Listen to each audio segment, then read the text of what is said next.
very important, and it's a question of how to deter and how to respond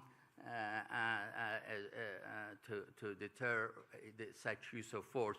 So a change in Iran, of course, that some speculate could occur ultimately as one scenario for Iran would have, depending on the nature of the change, would have huge implications for not only for the Iranian people, but also for the entire region and beyond. On Iraq, let me take very quickly, I've taken too much time already, that of course it's a country of great importance for the United States given our engagement, especially since 2003. And with regard to the new government that has been formed, it's an unusual mix in many ways. The key issues that one has to watch for is, one, to what extent the Prime Minister is able to carry out the policies and that he has committed himself to, the agreements that have been entered into that led to the formation of the government, and in terms of selecting the right people to be able to carry out the services that the Iraqi people need. This is a very rich country, but the quality of service provided for the people have a lot to be desired. And to the implementation of the Constitution. I had the honor of being ambassador to Iraq at the time that the Constitution was being agreed to. Its full implementation has also has not been necessarily what has happened since. There have been several violations of the Constitution, and to the extent to which it is willing to protect its sovereignty from threats and not allow others to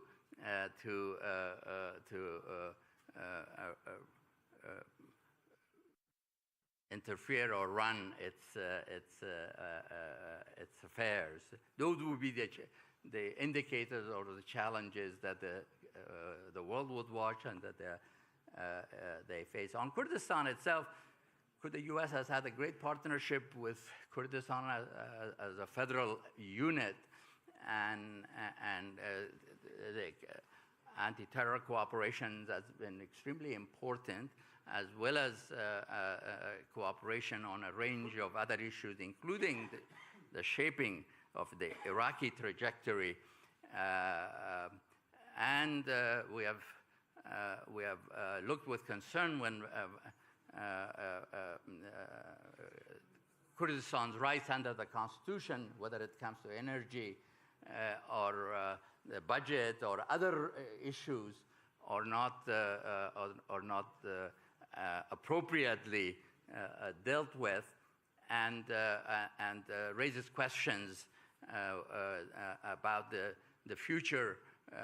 But we also have been focused on internal issues in Kurdistan itself, the reforms that are needed here for Kurdistan to be able to achieve the potential that it has, reformed across the board. Some progress has been made in recent months, but there is a long way to go. But there is a great deal of goodwill and support that is there in the United States with regard to Kurdistan. Let me conclude by saying that as many of you know, that I dealt with Afghanistan in 2-3 different periods, and after the U.S. withdrawal, there was a lot of concern that the U.S. will abandon this region as well as it happened in Afghanistan. My judgment is the developments since last year. In my the conference last year, I mentioned that this region was different. I explained the reason for what happened in Afghanistan. But developments in the region and in the world, in my view, has made the region, including Iraq, remain, or perhaps become even a little more important than one would have concluded a year ago, with lots of issues now that are important and that involves or impacts or the region can contribute to addressing those issues. I only mentioned energy security for Europe being the most obvious one, and developments in Iran now being the other significant issue. So I thank you for listening to me. I am sorry that the minister is not here. I'm sure he would have had something profound to say, and I wish you all a good conference, and I look forward to learning a lot in today and tomorrow. Thank you very much.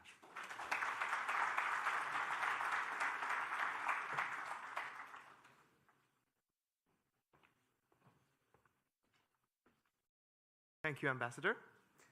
We are just getting started, and the first session for the day upholds the title, Economic Reforms and Human Security, Pathways to Prosperity. Please join me in welcoming the speakers, Mr. Sarhang Hamasaid, Ms. Mary Fitzgerald, Ms. Jessica Obeid, Ambassador Ramoun Blukwa, and Dr. Jiyar Aghaburi, moderated by Dr. Kamaran Palani. I kindly request you to proceed to the panel. Thank you.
It's your water.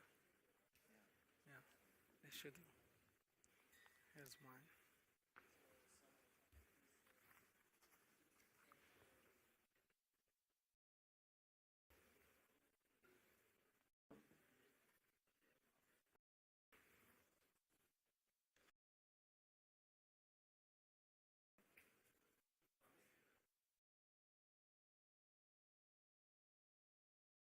Ready?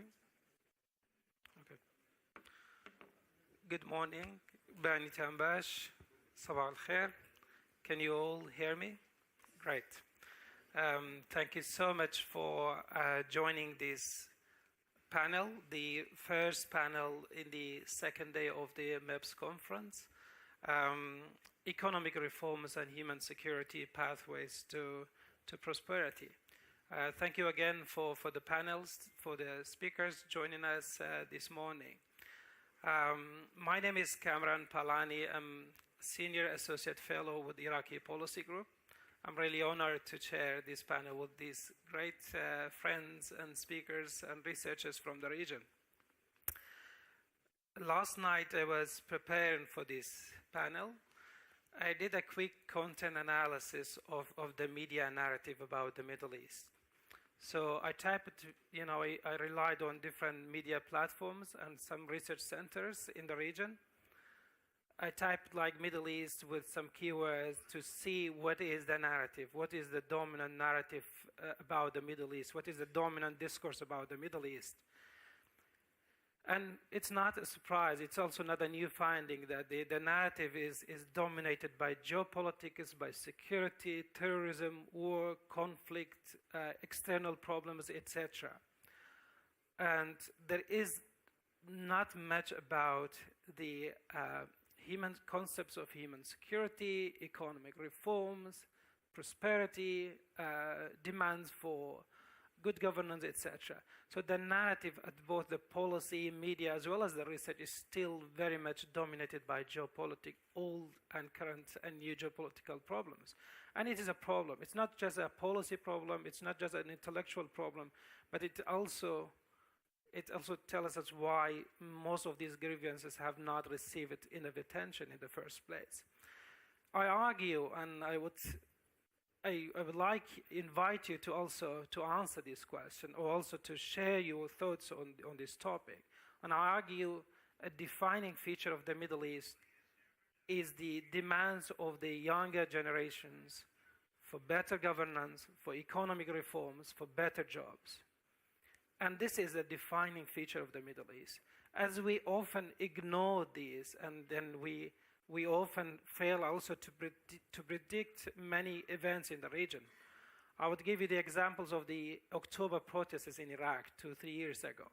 Most of the analysis and researchers, politicians failed to predict because the demands that contributed to the protests were not addressed in our analysis, were not prioritized in our discussions. So, and it is a good opportunity to start this conference with discussions about economic reforms, different elements within this, as well as the prosperity, human security, etc.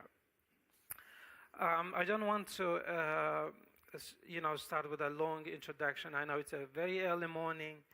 I would like to quickly introduce my panelists, members of our panel. So we start in terms of order. We start with more local, international, and then we will go with more regional focus and discussions. So the first, our first speaker is Mr. Serhang Hamasaid. Is the director of the Middle East program at the USIP, U.S. Institute of Peace. He is going to tackle he's going to tell us how is human security viewed in the context of Iraq. And then I will open the floor to Dr. Jiar Aghapour. This is how, can I pronounce your surname? Yeah. And he's assistant professor at the Kurdistan American University of Kurdistan. He's also the director of the Center of Peace and Security. He has been working a lot on migration and the impact on migration on economy, local economy. And then our third speaker is Mary. I need your help. She's from the she's non-resident fellow of the Middle East Institute. She's going to talk about a project in Libya, but also the possibility of applying or also contextualizing this project in different Middle East contexts. And then we have Jessica Obaid. She is from, sorry. Yeah, no, I've got, yeah. AI as well. Yeah. So Jessica is she's a policy consultant focusing on electricity and energy transition and a reform in the Middle East. So this is, for me, this is very personal. And always when I start online webinars in Kurdistan, I start with this introduction. Please, if there is an electricity cut, I will come back, but I don't know and when, how quick. And she's going to talk about the electricity problem and why it is important for discussions on economic reforms, prosperity, and human security in the broader context of the Middle East. And then we have Mr. Ambassador Ramon Blikwa, the former EU ambassador to Iraq, and also the ambassador for mediation and dialogue. He's going to cover the region, but as well as bringing the international elements into the discussion, questions of digital reform, digital economy, and what does it mean for the Middle East, whether we are ready for this. I don't want to take much of your time, and then it's the time to start the panel. And I will start with Kak Serhang to tell us, when we hear about the economic reforms or the concept of human security, how do the Iraqi people define these concepts? So is there such a Kurdish, Iraqi, local understanding perspective of what is human security? Because this is important. You know, if you take the example of resilience is used in our literature, in our discussions. It is impossible to translate into local languages. I would challenge anyone if they can translate resilience into the Kurdish language. In the Arabic language, we have different terms, which is very, very difficult. But the local understanding of this concept, in my view, is not just going to have linguistic, intellectual, but also policy implications. So the floor is yours. Thank you. Good morning, Rojbash, Sabah al-Khair. So first of all, I would like to thank the American University, the Middle East Peace and Security Forum for partnering with USIP yesterday on a workshop that covered a good number of issues, and to be part of this panel. And it's a pleasure to join you and join the distinguished panelists. I will start with the middle two key words in the title of the session, human security, as you rightly identified. And from there, I think we can build up to other aspects. The Iraqi people, how do they see it as human security, the people? It really varies from one person to another, from one community to another, and that presents a challenge. There are cross-cutting issues that affect human security in Iraq, but there are also localized aspects of it, and these have been changing over the years. The most recent take at this, so ISIS was a direct threat to a variety of communities in Iraq. That was a direct existential threat. They committed genocide. Then if you ask people in the areas that have been liberated, there were pre-2003, they would tell you that Iraqi security forces was a tool in the hand of the government in Baghdad, is used against them. Now that concept of being afraid of the Iraqi security forces has changed to actually respecting the Iraqi security forces, the Iraqi army, and feeling protected by them. In certain areas of the liberated territories, people will tell you they are afraid of the different armed groups. Some of them will cite the Popular Mobilization Forces as an area of concern for them. If you go further south in Basra, Some of the people will tell you tribal violence is a key component of human security because they undermine. Tribal violence is killing people, it's undermining rule of law, and it's affecting the economy. It could threaten the economy of the whole country. The protest movement, as you rightfully mentioned, for many of these people, security is about, or human security is about jobs. Can you have a job? Can you provide for your family? Can you have a health service in your area? That is the key problem. So we've seen an entire generation come out and ask for reform and for change because they see their future very much tied to that. I remember for the longest of times, pre-2014, the people of Sinjar saying, we do not have a hospital. They were attacked by Al-Qaeda, they were attacked by ISIS, but for them, not having a hospital also was this was a threat to their life. And if I may conclude quickly with two points. One on that, which is USIP has what's called the Conflict and Stabilization Monitoring Framework, collecting data directly from the people. And we are applying that in Nineveh. In the past, we've done 6 rounds of data. In the past 3 rounds, if you look at it, when we ask people what is the primary security concern, it's not ISIS. It's unemployment, except with the exception of Sinjar, where ISIS still ranks high as a threat, and that's for understandable reason. Unemployment, by far, is the largest threat they cite. And I encourage you to go and see it on the website. You can see the division by sub-district, by male-female, by urban and center. Last point is that the climate change is now affecting, I remember in my recent visit to Baghdad in June when someone told me climate change has become a matter of life and death in Iraq. When half of the agricultural land is now halved because of water, that is affecting food security, that is affecting jobs, that's affecting migration and adding to the social tensions. In that mix, my final point, is that women in Iraq, they don't feel that they are included. They feel their rights. So for them, it's a right-based, but also among the other range of issues that they feel affected. The ethnic and religious minorities, they feel it's not just inclusion that is a problem that's affecting their security. Their entire existence in the country is under threat. So there's a diverse range of aspects. And externally, 2 quick points. Iran has been attacking inside Iraq with missiles, so the sense of security inside Erbil has changed. Drone attacks on the airport has changed. Turkish operations, whether direct military operations or drone attacks, has affected people. It killed tourists. It displaced people. So there are these external threats all affecting human security. Thank you so much. You have really covered very important points. The question of unemployment, it also aligned with what recent research about what are the drivers of violent extremism. Our understanding is that religion should be the first, priority ideology. So the Iraqi people believe that it is the socio-economic grievances, the lack of jobs, unemployment, poor governance, perceptions of injustice and corruption. These are prioritized in people's perceptions of what is driving insecurity and extremism in the country.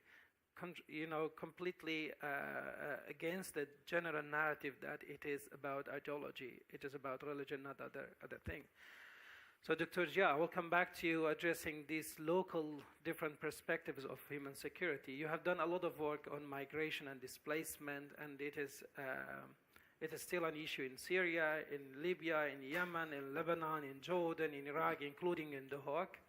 The Hague is where the community has become the community for Syrian refugees, Iraqi internal IDPs, etc. So if you can tell us briefly, we know a lot about the drivers of migration, displacement, etc. But what is the impact of migration on local economy? Yeah. Thank you very much, Mr. Chair.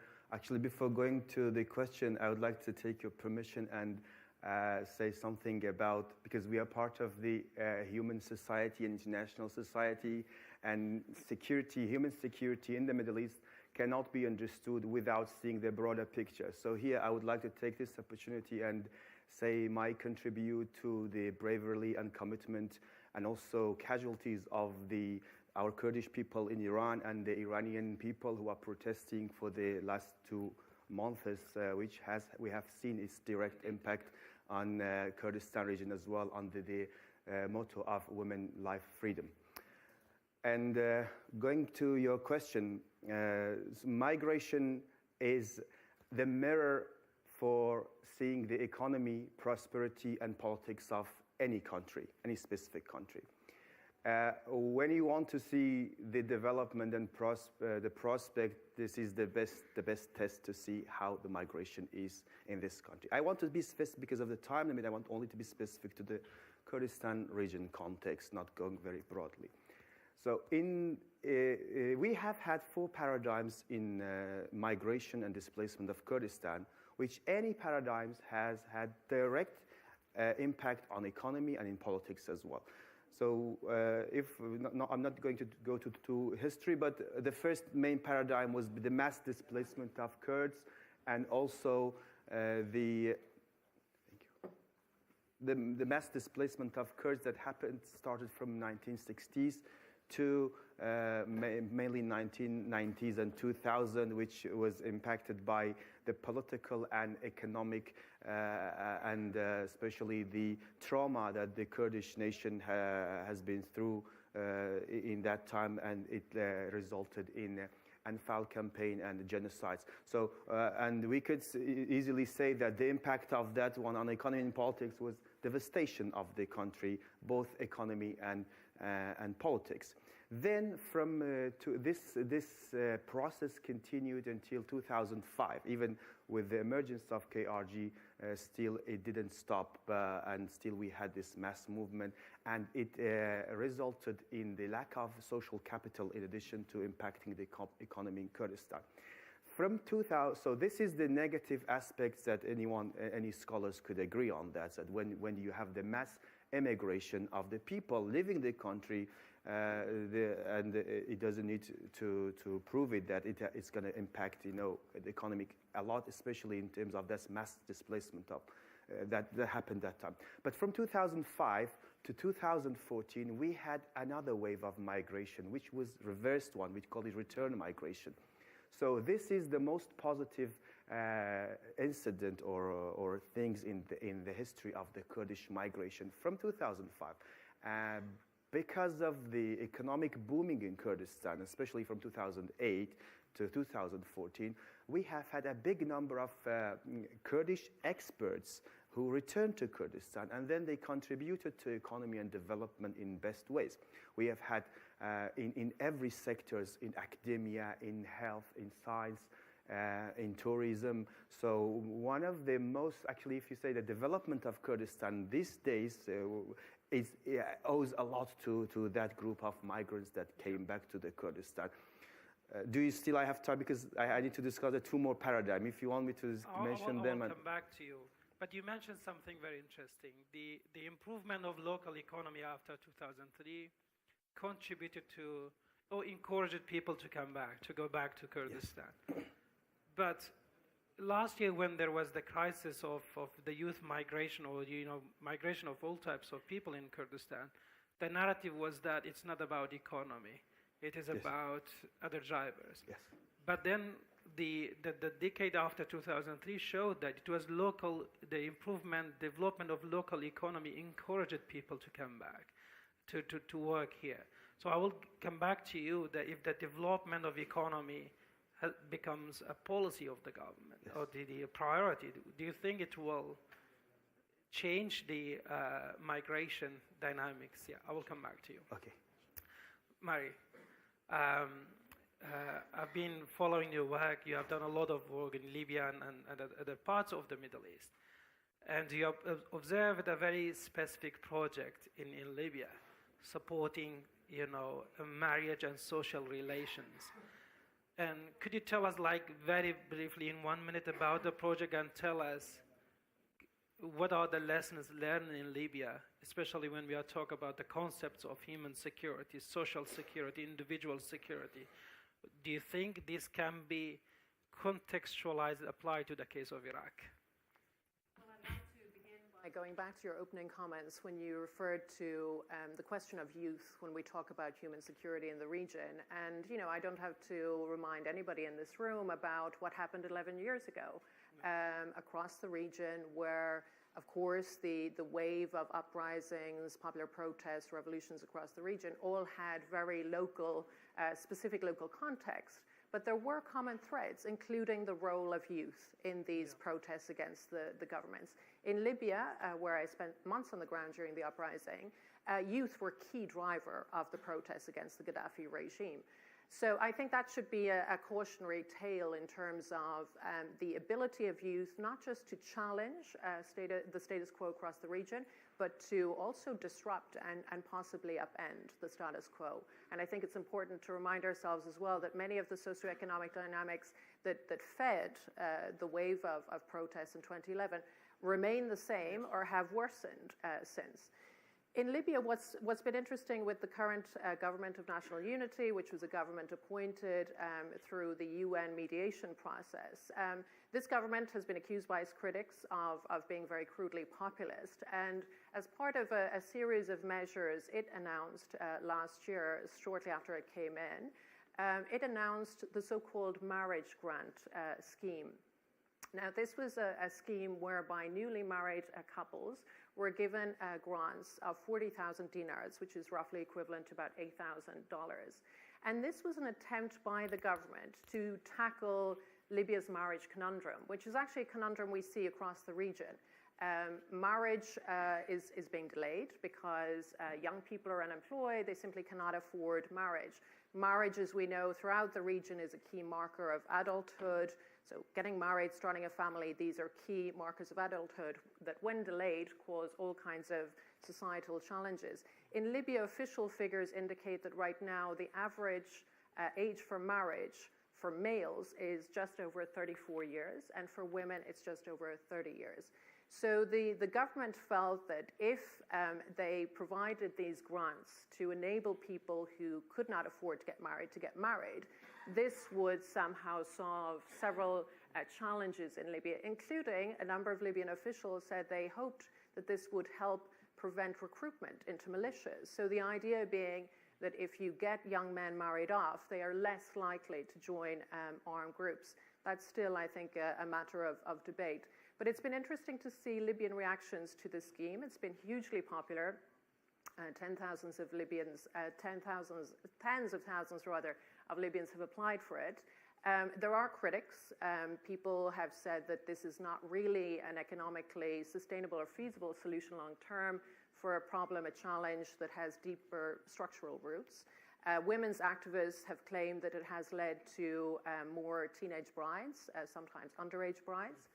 And others are worried that it will lead to higher divorce rates because they say young Libyans will, promised handouts will basically rush into marriage without much consideration. However, there are many who believe, who support this program and believe that it contains in it the seeds of a more feasible solution in the future. So while this program is deeply flawed in many respects and it has been tainted by allegations of corruption and mismanagement, that it could contain the seed for a future a program that is a better template for the Libyan context and possibly the wider regional context.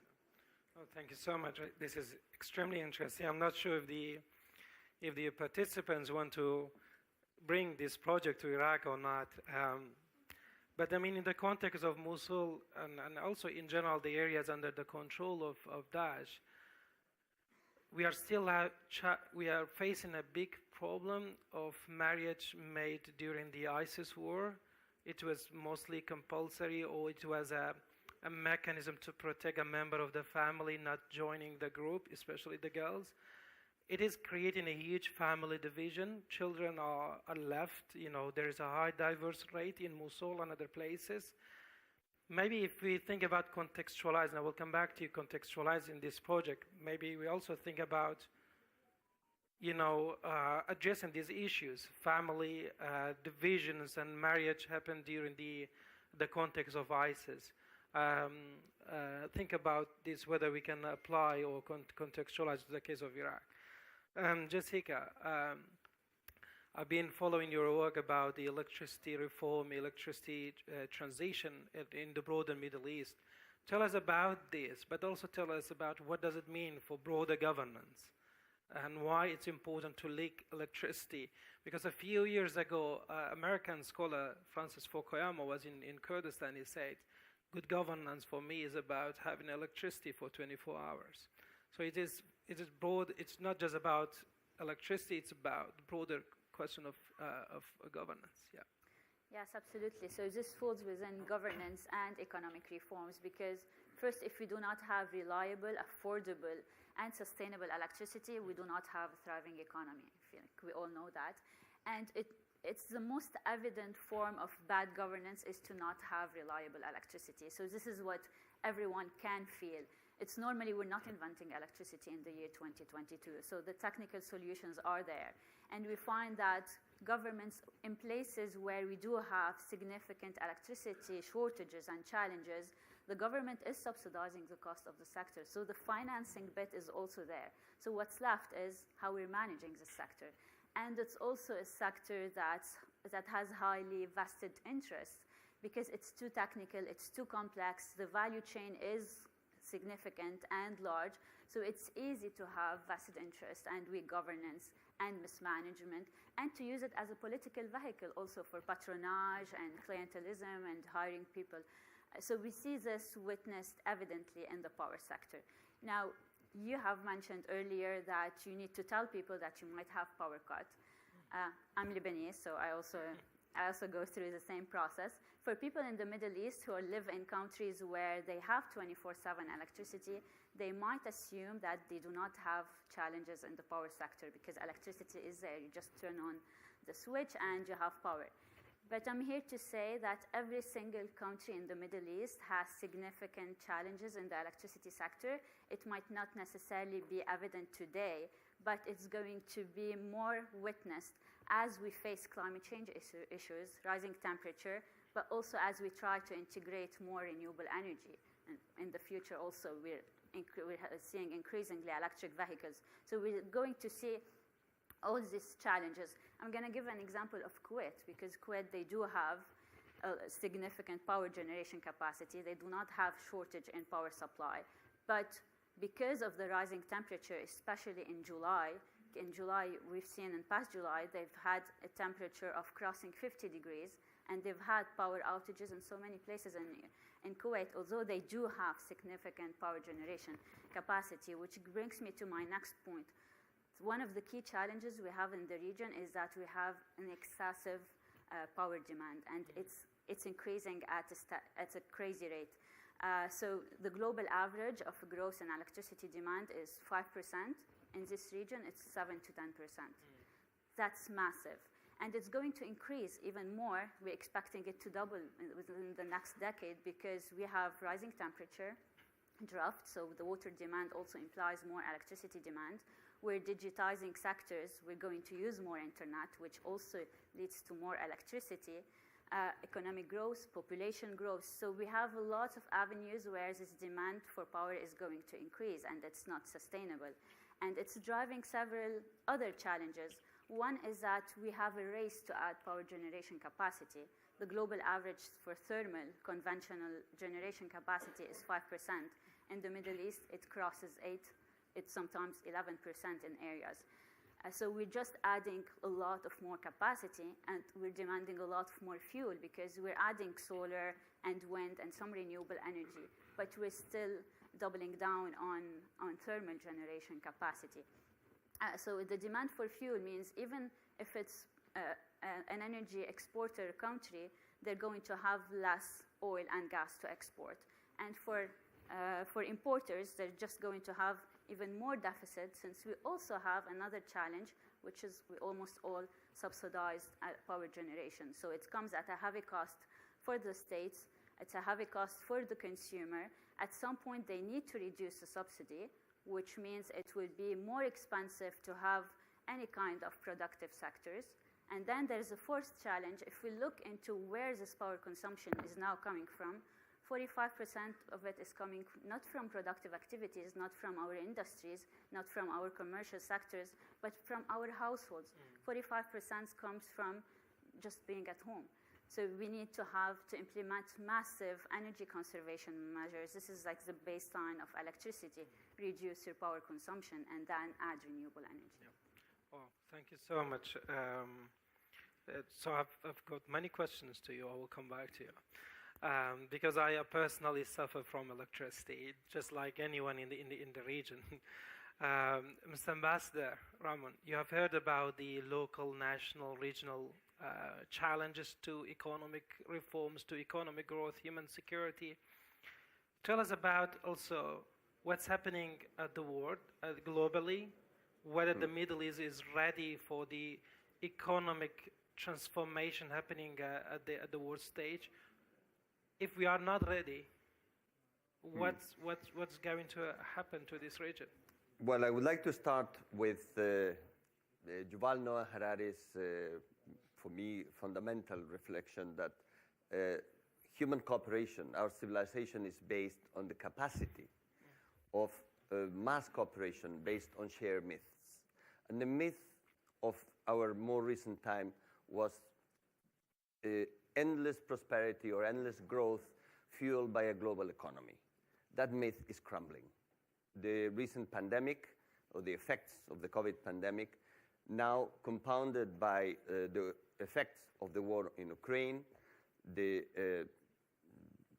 probably are cracking those certainties on which the stability of the international order was based. So now we have the acceleration of the impact of the digital revolution, of the new technologies, and the massive use of artificial intelligence in the economy and in every other sector, from war and conflict all the way to social dynamics. That is changing completely the parameters on which the social contract was based.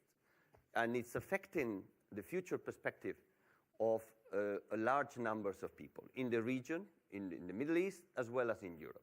In Europe, we are now facing for the first time the impact of a surge in inflation and an energy crisis. You're talking about governance and electricity. We'll see what happens this winter in Europe when the effect of this crisis actually impacts most people. And at the same time, we have these dynamics that were in our space. It was the re-emergence of Eurasia as a geo-economic space in which world powers, and I like to refer to the reflection of Robert Kaplan in his very interesting book, The Return of the World of Marco Polo, inheriting the conflicts of the old empires, China, Turkey, or the Ottomans, let's say, Europe, Iran, and of course the US as a global power, are competing and entering in a very interconnected space into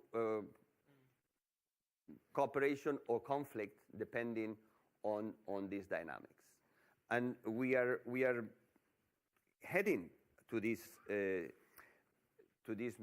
point in which even globalization and the interconnection that the internet and the new technologies had brought as a reality to us are now, we are facing the decoupling of the digital space because of the conflict between basically the US and the West and China in the digital sphere.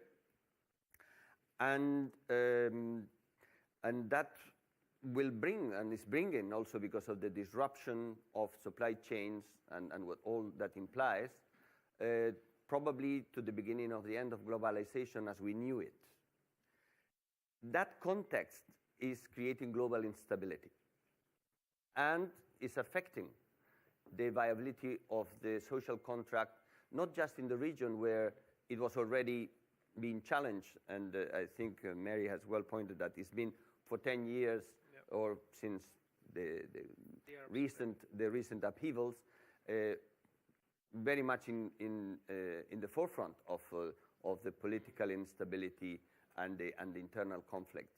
What we are seeing now worldwide is basically, and that for me is the most worrying of all, is the collapse of these certainties and the fear of the future, the growth of inequality to an unprecedented level, and that brings polarization, and that is a breeding ground for conflict.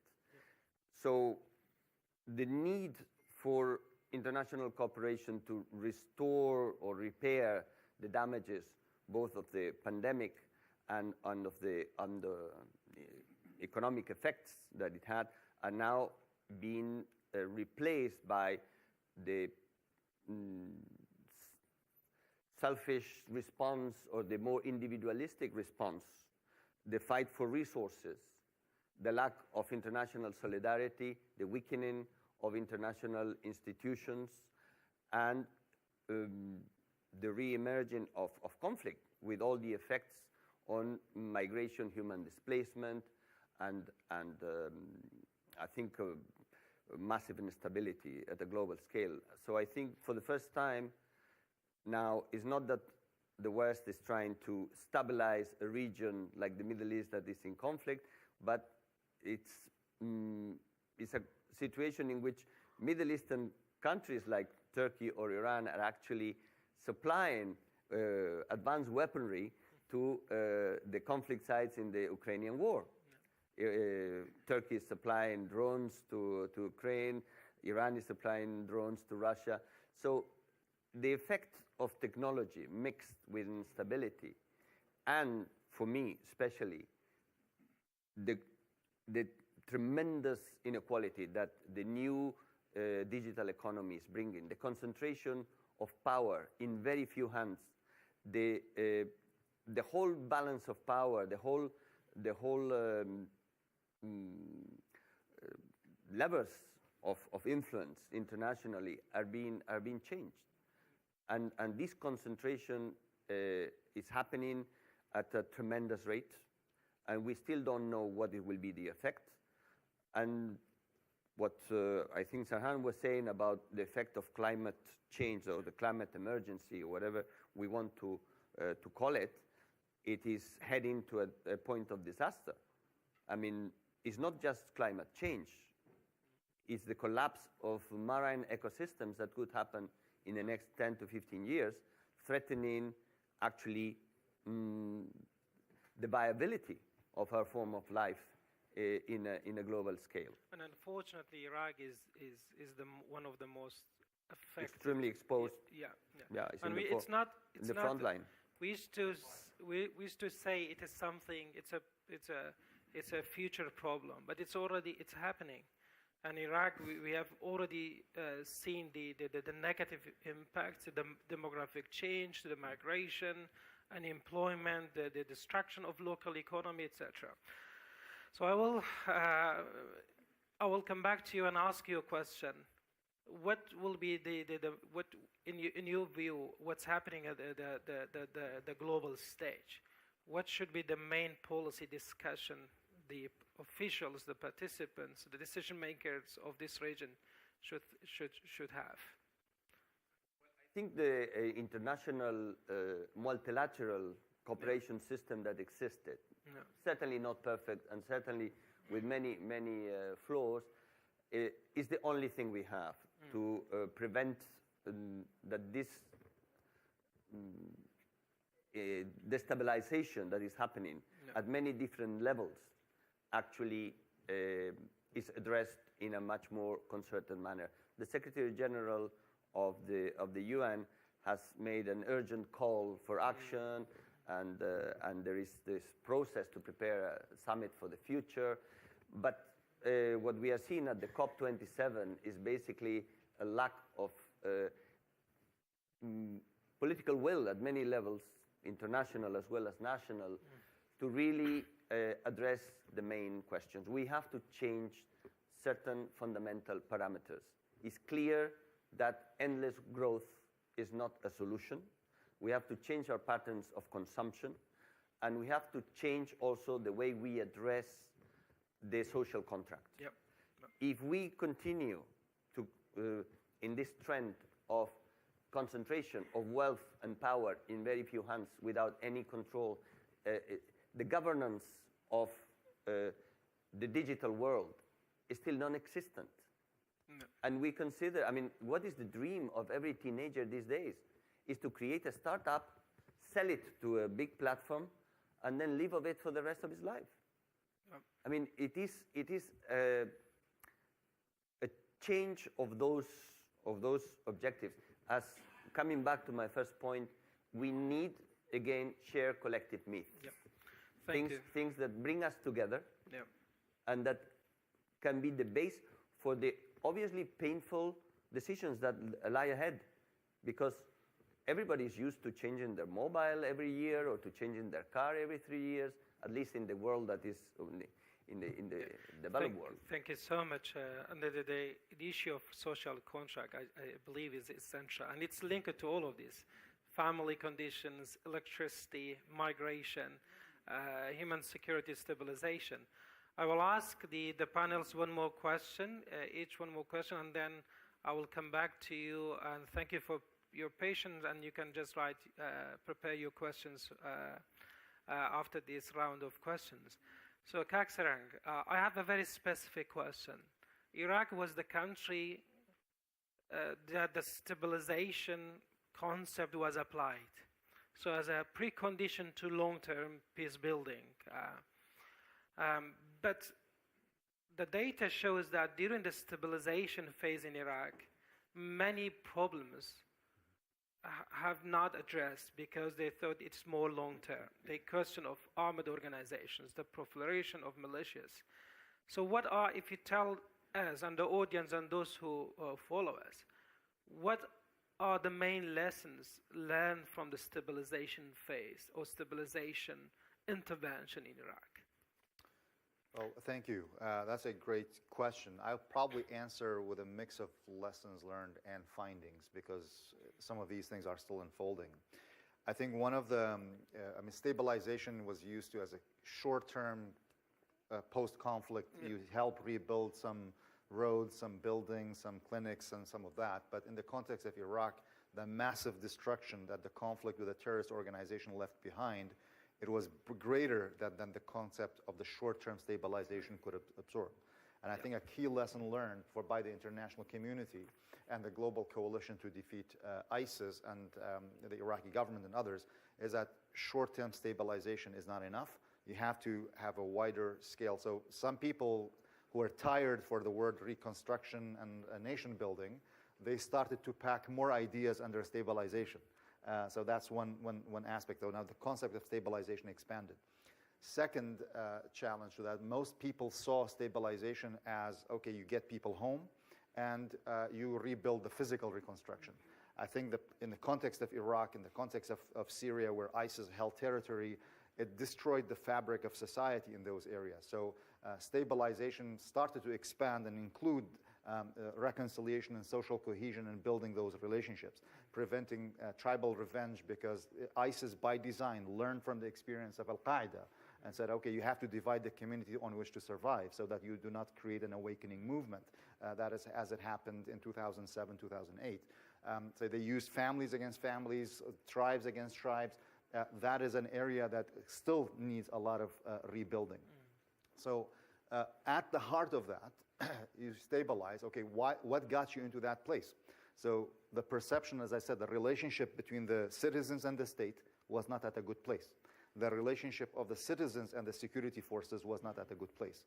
So in stabilization, as I mentioned earlier, the relationship between the citizens and the Iraqi security forces, especially the Iraqi military, is at a good place. The relationship between the citizens and the state, the government, is not at a good place. The elections have shown us that most people did not participate.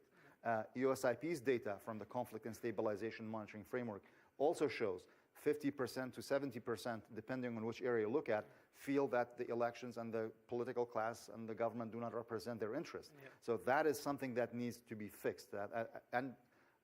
There is a huge question for the government of Iraq, the political class of Iraq. In the past 10 years, we have seen a number of big shocks to this country. ISIS taking 1/3 of the country, the Kurdistan region and the Kurds feeling that they have to go for a referendum and solve their problems that way, the protest movement in the middle and the south, and then you had COVID, you had climate change, and now the impact of Ukraine. How long can you afford to have this gap between the citizens and the state and not address that? So I think there's a huge opportunity to say, and there are ways. I'm going to stop here, but I have ideas on the pathways where you're ready. Thank you. Dr. Jia, tell us about I know you have got a lot of concepts to explain, but if you tell the government here and the government in Baghdad and also the region, what is your recommendation? I'm not asking for preventing migration or stopping migration, but I mean the reducing the negative impact of this on local economy. The negative impact cannot be reduced without changing the broader picture, because they are interconnected phenomenon together. Because I wanted to answer your the question that you answered at the beginning of the last at the end of the last question. We always ask questions, but yes.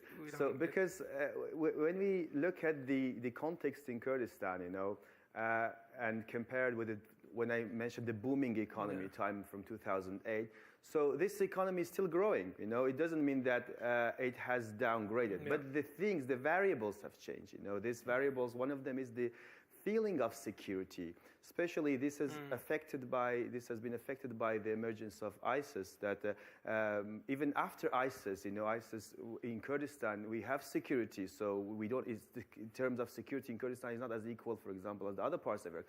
But this perception of security, this is the thing that has not been resolved yet. So people are still afraid of an uncertain situation. So this is the first point of things, actually, as a policy recommendation that they have to work on. And then the other thing is the nature of the recent migration that is continuing is about kind of lifestyle migration. So that has also impacted the perception that people are going for a better life, a better future in another country, which is mainly influenced by pull factors. So some of these things are not even in control of Kurdistan region. For example, these pull factors are not in control, because if you remember last year during the movements of both Iraqi and Kurdish immigrants, starting with people who were leaving to Belarus. So this was a very unique case, because we couldn't even study this within the context of the migration, because it was directly impacted by those games that EU and Russia were playing together. So the Kurds and the Iraqi immigrants were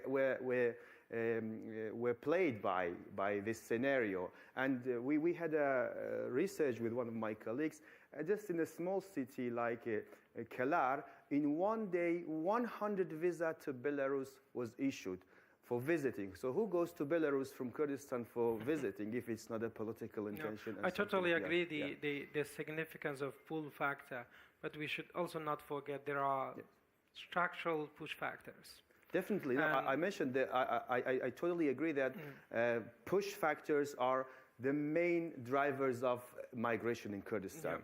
But that specific case that I mentioned is unique, that we cannot ignore the transnational aspects of migration. So it's a very complicated scenario, what we have under the name of migration. You have highlighted a very important word, certainty, the seek for uncertainty. Yes, uncertainty as a driver and the seek to certainty. But Mr. Ambassador has talked about the collapse of certainties at the international stage. So I always, about myself, I always say if I one day decide to leave the region, it's because I want to seek certainty. But if there is no more certainty in Europe, where shall I go?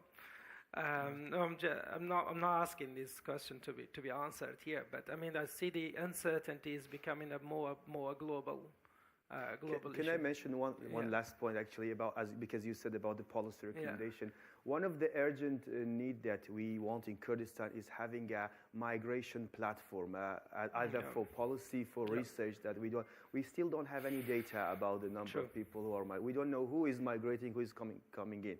Yep. So this is one of the most urgent. And if we have a solid policy on this one, a good research on this, so it could impact the other aspects as well. Because it will spill over to, migration will spill over to any other aspects of economy, society, politics, and other things. It's an excellent recommendation, because I have asked, because there is a committee at the Kurdistan Parliament dealing with this, I asked them whether they have data. They didn't have data. Yes. So this is an excellent recommendation. So I will, Mary, now also think about another aspect of this, possibly, if you think about applying to this context. You know, in Iraq, higher education is no longer uniting, bringing people from different cities. So people study in their own in our city. In Kurdistan, almost 90% of students of specific universities are from the same city. So there is no military service that can also create this space, and there is not a new liberal or kind of economy that can encourage people, traveling and moving from and within different cities. So it's simply people live, study, die, and work in their own city in this region. Do you think that you can also think about encouraging marriage between and among the communities in Iraq? Well, I think the marriage conundrum, as I like to call it, is just one part of the bigger equation here. Drawing from the other remarks we've had on the panel this morning, I would ask, where is the urgency? I mean, what part of the Middle East, North Africa has, since 2011, embarked on significant and meaningful economic reform? What lessons have been learned from 2011? It seems the main takeaway from 2011 for too many parts of the region was we don't want anything like that to happen again. And in order to ensure that it doesn't happen again, we will, slide back into authoritarianism. We're seeing governments and regimes becoming even more repressive, as opposed to actually dealing with some of the root causes that caused the region to explode in 2011. So that question of where is the urgency, Ramon talked about, the pressure on the social contract such as it exists in different parts of the region, the kind of perfect storm that's brewing now in terms of technology, artificial intelligence, all of these dynamics that will affect the region, compounding existing challenges and creating new challenges. And I don't see the urgency that's really necessary across the region in terms of addressing any of that. Oh, thank you so much. Jessica, you said without electricity there is no economic development. But there is a lot of, I think, discussion about the impact of how we use electricity on climate, on environment.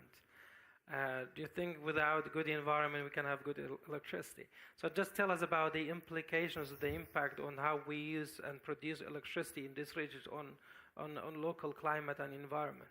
That's very critical because we use electricity for anything, and I say that the future is electric because we're going to be using electricity for almost everything, for transport, for digitization and everything. That doesn't mean that we need to have wasteful electricity like we currently use. If electricity is heavily subsidized, you're going to be wasting electricity.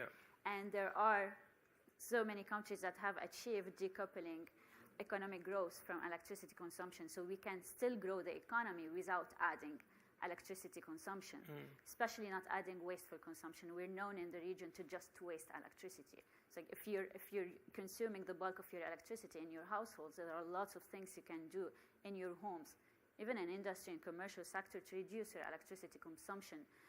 It's also a cultural thing that we tend to sometimes to leave rooms and keep the lights on.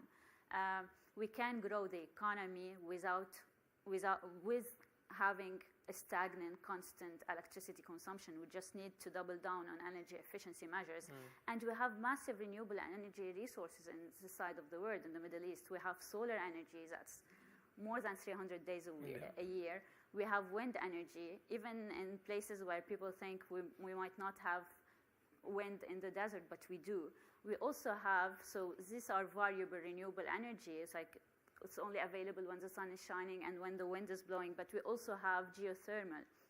That's still so much underexplored, and we have very few of these projects. Geothermal can provide 24/7 electricity. And in a region that's known for drilling, so geothermal is drilling in the earth and using the steam from down the earth just to provide electricity. So it's a region that uses drilling quite a lot. We can use that, even transform some of these logistics and companies to work in this technology that's also going to have massive demand in the future. So it's transitioning the region, providing clean electricity that's reliable 24/7, and also providing jobs and technologies of this future. Thank you so much. Mr. Ambassador, you have tackled a lot of issues. Also the weakening of international institutions, including international organizations or international principles. A lot of these issues like local development, economic development, migration also requires a lot of international support. Tell us a bit about, I mean, like very short if you can, appreciate if you can shortly tell us about what's going to be the impact of the weakening of international principles on the economic development, the concept of human security, because this requires a lot of international engagement. The local actors are not able to address most of these issues.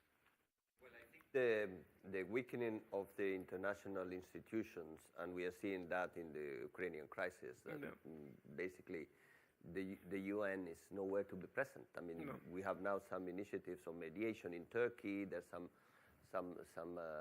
efforts to address the conflict resolution at this global scale, but is not really going very far. So there's certainly a need to reinforce the fabric of international cooperation one way or another, be it through new coalitions in which sometimes private diplomacy or mediation organizations can assist those international organizations, or bilateral diplomacy in a more effective way. And there is a need to address the technological divide. The technological divide is going to affect not just societies internally in every country by the growth of inequality. It's also going to affect the weight of countries in different ways. Conflict now is completely determined by the technological power of the different players. And if international governance of the digital world is not addressed much more decisively, that is going to increase, and that's going to be completely out of control. So I think we have to work on that with much more determination. If we go into big power competition and fight for resources in a global scale, what we are going to see is a return of unmanageable conflict, also globally. Yeah. Thank you so much for really sharing realistic outlook of global dynamics and what they mean for the region. We have 15 minutes, 10 minutes? Okay. We will take like first 3 quick questions, and then we will take if time allows. And thank you so much for your patience. Please be short. I know you have got a lot of interesting comments and insight, but please be short. So I will start from not ignoring this line, if there is one here. So I will take one question here first. And so gender, okay. And then the second, and then the third here. Please just address your question to any of them, just be short. I have a comment. Okay. Yeah. Iraq suffers from thousands uncontrolled private generators, to the point that Iraq is called the Ministry of Electricity and private generators. So, and this is basically an air pollution disaster and water disaster, and the leakages and the, so transferring to your solution of renewable energy would take too much time, and it's not reliable. While we are a fossil rich country, I think the wisest thing is we go to fossil fuel, especially natural gas, which we have plenty of in Iraq. And I think the solution that you propose of renewable energy might not work for the Middle East, at least at this point. Maybe this is fit for the United States of America and advanced countries. No, that's very clear comment. Yeah, thank you. Very, thank you. Next question was from there. My colleague is do you need a mic? Oh, there is a mic here. My name is Lion Vilber. I have a question for Sarhang. How does he think the new Iraqi government will deal with this insecurity and, for instance, with the PMF and liberated areas? Do you think they will have a new strategy compared to the previous government dealing with these issues? Yeah. And here?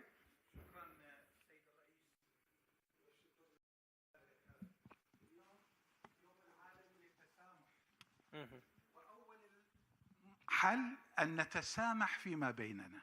الشرق الأوسط تعيش عداوات والدول تعيش تقاطعات، ففي يوم العالمي على هذه الورشة أن تجدد الدعوة للتسامح بين الشعوب وبين الأعراق.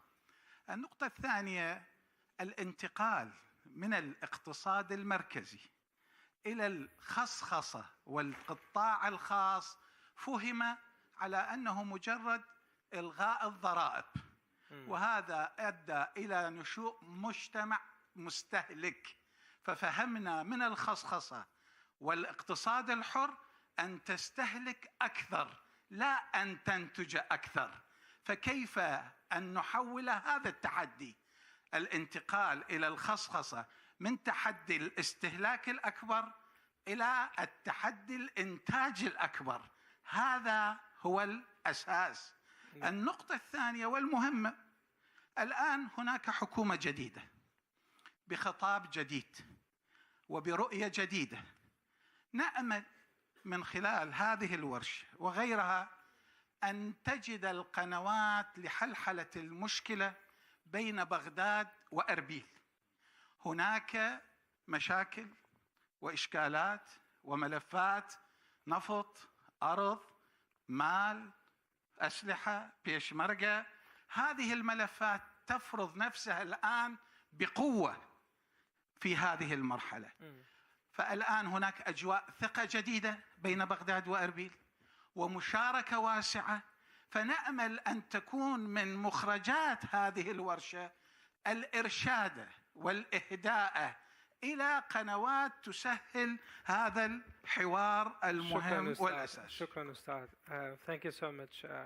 So shall we react to these questions, and then if time allows we will take more questions. So the first comment was to you. Yeah, Jessica. Yes, first I always say that renewable energy is not like Santa Claus, where we need to see if it's there or not, if it works or not. It has worked in so many places in the world.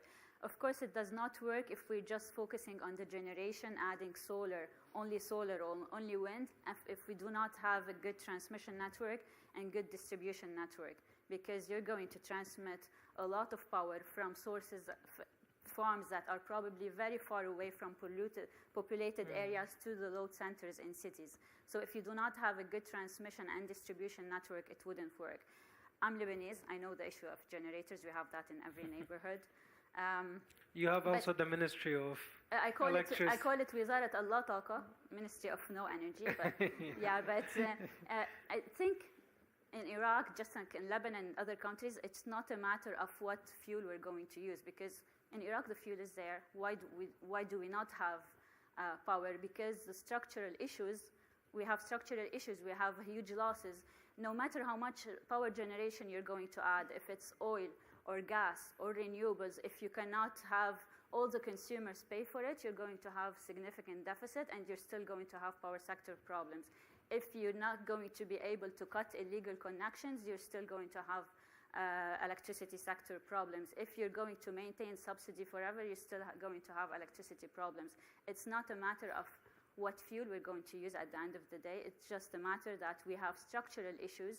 But what renewable energy can provide in such cases is that you have generators that run on diesel, very expensive, very pollutant. You can have hybrid models like solar with diesel that you wouldn't need massive storage for. It would reduce the dependence on diesel. It would reduce the pollution, and you're going to have to use the sun's power when sun is available and run on generators until you can fix these solutions, because it's not going to happen overnight that the generators are going to disappear. Thank you. And then the two questions were about the new government in Baghdad.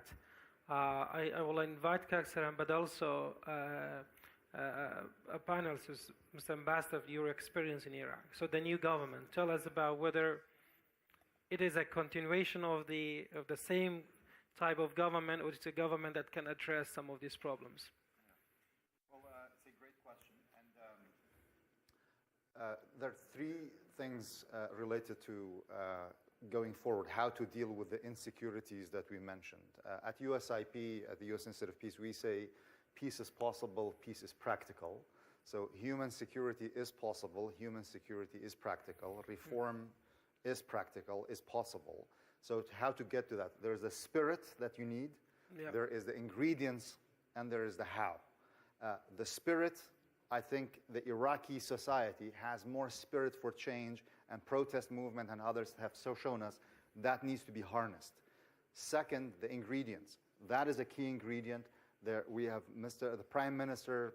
I don't know him. I have not met him yet, but he shows the dedication. He speaks with confidence, and he is clearly he wants to do something. The pressure is on the political parties to help him and not stand in his way. And then how to get there, you have to get to the key issues. We already highlighted there are specific ingredients that show there is a gap between the citizens and the state. A key direction, a key practical step. First, there is a long-term and the short-term. Short-term, pass a budget quickly. The Iraqi society, the Iraqi economy needs it. Make that representative. Quickly, the government can form some participatory budgeting techniques. Get civil society, it could be done in a matter of months. In each province, to ask the key civil society leaders and the governors to convene some community leaders, get their priorities, put it in the budget, make it representative. In terms of security, localize security. The police focus on the security. You mentioned the PMF. I'm going to speak very, very frankly. For many people in the liberated areas, they say, okay, these groups, they're the members of the PMF. Thank you for your service. Thank you for liberating our areas. But there are groups who are involved in the economy. They are taking in the contract. They are that needs to be fixed. The Prime Minister has signaled already publicly that he wants to tackle those issues. Can he succeed? Alone, he cannot. We have seen other prime ministers before try. What would increase the chances of his success? The political parties working with him.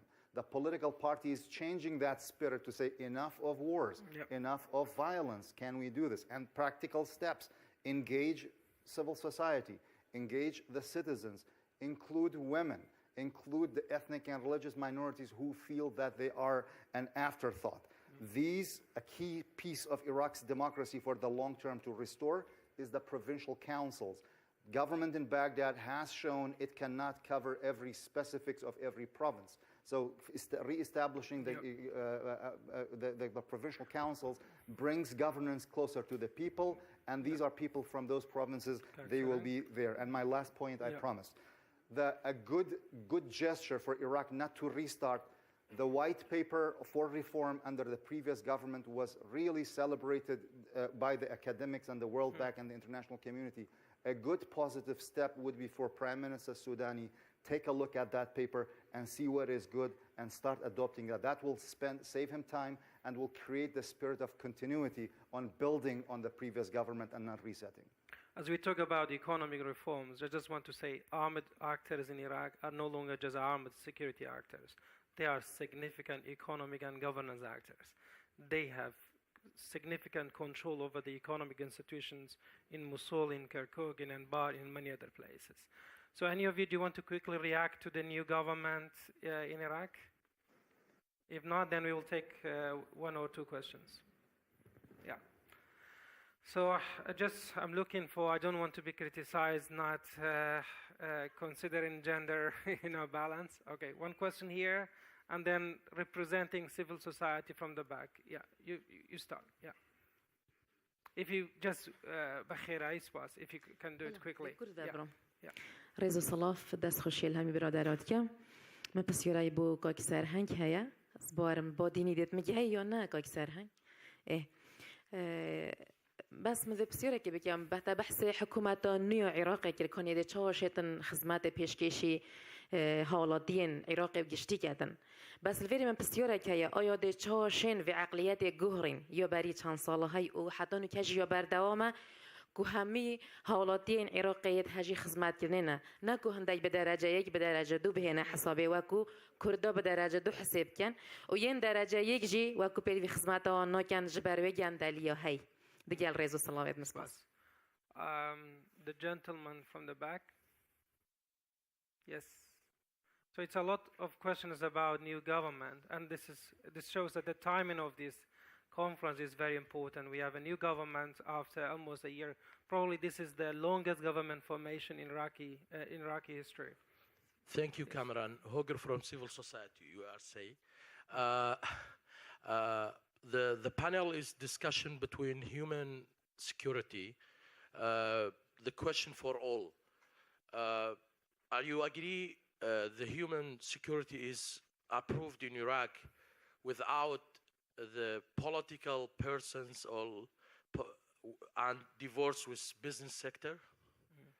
Maybe this is the big question, because all the political sectors now engage in the business sectors, and you are not understanding this is the business private sectors. Thank you. Yeah. I think if I rephrase the question, Iraqi economy is so much controlled by the key political actors, including employment sector, projects, So this, the link between the political influence on the economic sector. Again, the question of the new government in Baghdad. So the link between political influence. I think you can find the same dynamics in Libya, the same dynamics in Lebanon. Can you tell us a bit, and also probably internationally and globally? Yeah. So who wants to quickly address this question? Can I invite you, Mr. Ambassador? Tell us about the... Well, I think it's a long time since I've been directly involved in the issues of the political reforms, economic reforms. But I remember Prime Minister Soudani had a good reputation as a manager at that time when he was minister. He has tremendous challenges, and the question here is not the recipes for reform or to bring new plans. It's about implementation. And I think one of the key questions is not to mix some of these mantras. For example, the fight against corruption, that is considered like one of the main priorities, being important, but we shouldn't, sometimes the tree doesn't let us see the forest, or the forest doesn't let us see the trees. It depends on how we look at it. The question is that it's inefficiency that actually is combined with corruption that cripples the development in Iraq. Yep. There's corruption everywhere, in the West, in the East, in China, whatever you want. The question that is particularly damaging here is that every single player is trying to maximize benefit, disregard completely delivering something in exchange or something to the community. Yeah. And I think that is where the situation has to change. I don't know if the Prime Minister can succeed where so many others failed, but certainly this is not just about the politicians. The politicians they don't come from outer space. They come from society. Yep. And it's a social problem. It's a question that has to do with social attitudes. So it's society that has to, as a whole. Yep. Because it's very easy, protesters can come and say, the politicians have to fix this. But they, at the same time, will repeat exactly the same problems because it is structural in society, and that is where it has to change. And I think it's a big educational work. It's something about what is socially acceptable. And I think Iraq has great values as well, because the capacity for consensus, for agreement, and for dialogue that you have in Iraq at the moment is unparalleled in most of the region. It's one of the countries that, with all the flaws of Iraqi political system, still can bring in this element of dialogue and agreement that still makes Iraq an extraordinary political laboratory in the region. I don't want to be controversial and simplistic, but access to resources, in my view, is one of the drivers why consensus is possible in Iraq than other contexts. So I hope the organizers allow us to have 5 more minutes, because we have started late. So I will take one question here, and then and then I'm sure they will come back to the new government, so you can come back. So the question here, and then the gentleman here. بسم الله الرحمن الرحيم. شكرا لجميع الأخوة المتكلمين، وخاصة عندما جعلوا محور الحكومة العراقية هو المحور الأساس في حديثهم. أنتم تعلمون أن الحكومة الجديدة تشكلت منذ شهر واحد، وهذه الحكومة تشكلت من خلال كل الأطياف العراقية، وكانت هناك موافقة من كل الكتل السياسية على تشكيل هذه الحكومة، وهناك تحديات كثيرة لهذه الحكومة. نحن نرغب ونطمح أن تخرج هذه الورشة بإرشادات أو بآليات لتخفيف كثير من المعاناة التي تعاني منها الحكومة الحالية، وخاصة مسألة الفساد المستشري، ليس في الوقت الحاضر وإنما من زمن بعيد. وشكرا لكم. شكرا جزيلا. I'm sure we will have a lot of discussions, so in this conference about the new government in Baghdad. I really want you to ask a specific question about the concept of economic reform, human security in the context of Iraq, but also in the broader context of the region. Yes. Thank you very much. My name is William Warda from Hammurabi Human Rights Organization. Three things that mentioned here in this session. 2 of them was mentioned, very important, from Kak Sarhang, the women, the minorities. Also, Kak Agapuri mentioned about mass immigration. This is very important things. All these things, there is no laws until now was not passed in the parliament. The women, the violence against women, also the minorities. There is article in the Constitution 125 to protect the rights of minorities, but there is no law until now organized. And also the refugees in Iraq. Yeah. There's more than 250,000 Syrian refugees in Iraq. There is no law to organize their situation. Thank you so much. That's very clear message. And Iraq is, until now, is not signed the agreements of refugees, international agreement of refugees. Yeah. So what we can do, this is question for Mr. Sarhang and Agapuri, what we should do as a civil society to push these laws to be passed. Thank you. According to the latest UNHCR data, we have around 300,000 refugees in Iraq. About 270,000 of them are in the Kurdistan region. So and the Hague, I think, is the center for welcoming refugees. So I will give each of you 30 seconds or 40 seconds of your last remark and statements about the questions. I'm sure you have a lot of reactions to the questions of government information. I will give you 1 minute. Yeah, so we start with Dr. Jia. Yeah. Thank you very much. That was a really good point. So as you mentioned the word civil society, even my answer would be this. To me, government is not just some ministries and prime minister. government is a society with the support of civil society. Unfortunately, this phenomenon is very, very weak, not in Kurdistan, but also in Iraq as well. So I think the best solution is that pushing both governments, both the Iraqi governments and also Kurdish. But actually, KRG cannot be the signatory of this international agreement, but still they can influence the Iraqi government for this one. This is the only solution that we can say. Thank you. Mr. Ambassador? Well, say something positive. I did. I think I mentioned that I consider that Iraq's political dynamics have a lot of positive elements that, and it's being proven by the regional effect that Iraq is playing in deconflicting, bridging differences, bringing together countries that are at loggerheads in different scenarios. And I think that is an extremely positive element.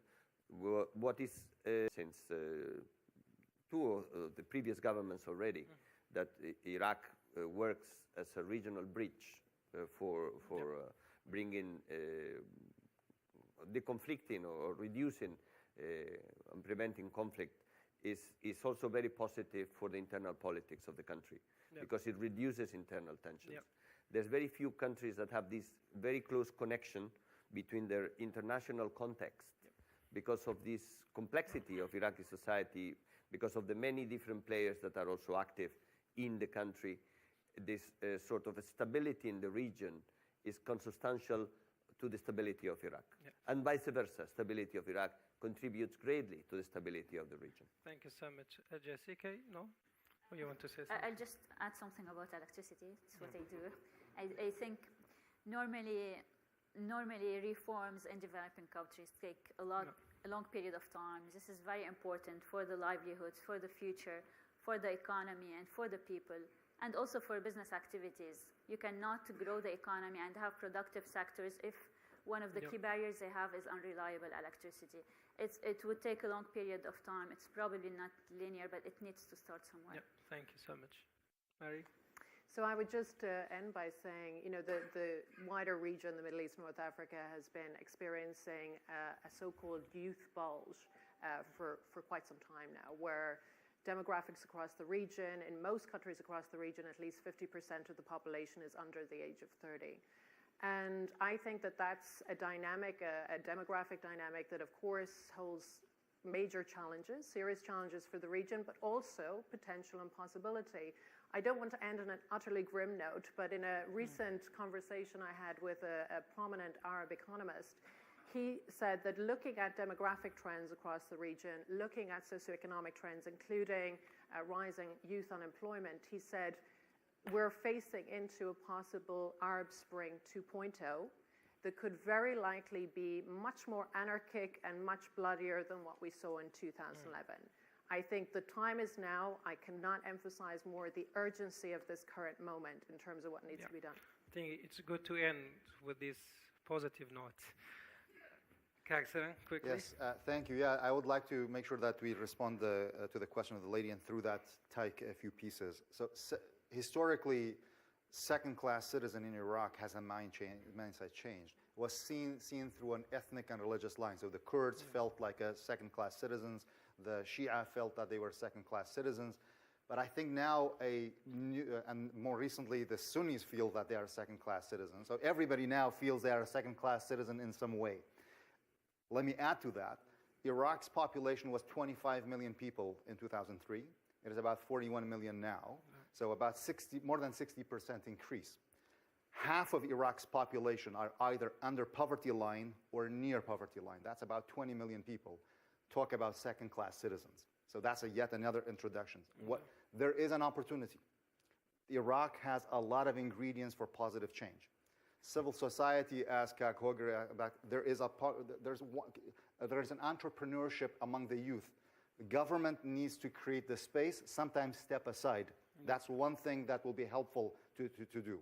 Second, I think recognizing that Iraq's resources are going down, water is going down, arable land is going down, but the population is going up. So population needs to increase needs to slow down somehow. So there's a societal role and responsibility, not just government role. I think more conversation needs to be done about that.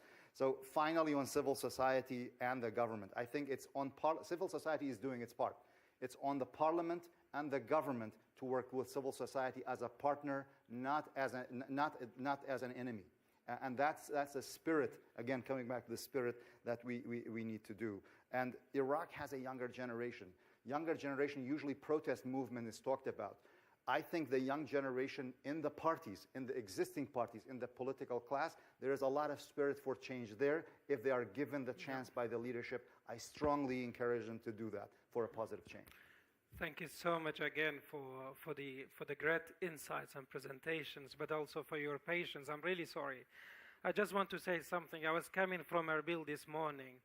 I was thinking about what's going to be, well, I'm not just saying I was thinking about it in the morning, but what's going to be the objective that we want to achieve collectively in this panel. I was thinking about the change in the narrative. Middle East is not just about geopolitics, it's also about electricity, it's about family conditions, human security, employment. So hopefully this discussion will continue until we change the narrative and also address the socio-economic problems concerning the people of the region, but also the broader region. Thank you so much again for the organizers, for the speakers, for your patience, for the participants. I'm really sorry. I know I will get a lot of criticism about not taking questions, but we are restricted by the time, and my colleague is there telling me it's done. Thank you so much again, and enjoy the rest of the conference.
I welcome you all again, and I hope you enjoyed the break time. Now, introducing the second session for the day, titled New Threats, Old Realities, the Future of the West and the Middle East. Please join me in welcoming on the stage our speakers, Dr. Federica Saini Fasanotti, Dr. Annette Eidler, Dr. Hassan Ahmadian, Dr. Joan Alterman, and Dr. Frederick Wary. The session will be moderated by Dr. Dalia Dasi Kay. Please welcome them on the stage, and thank you. Wonderful. Thank you so much. And since we were already introduced, that buys us another minute, so that's good. Since we're starting about 30 minutes late, I did not get any guidance on when we have to end this session, so if someone from the university can let me know when we have to stop. Otherwise, we will just keep going. We have a wonderful panel today, really top experts in the field across Europe, US, the region. And this title, The Future of the West and the Middle East, I think many people may question, is there such a thing as the West? But, you know, we've had the first panel, I think, rightly laid out so many of the global shocks and changes that we're facing in the world today. And so what we're going to grapple with is, where does the Middle East fit in? With all of the challenges in the West now, with competing powers, backlash to globalization, domestic pressures, populism at home, and most critically, what's front and center in the West these days is, of course, the war in Ukraine. And that's going to be kind of the focus in which we think about the West's relationship with the Middle East moving forward. So with this kind of critical set of challenges, and especially this probably, I think it's fair to say now, largest crisis in the West since World War II.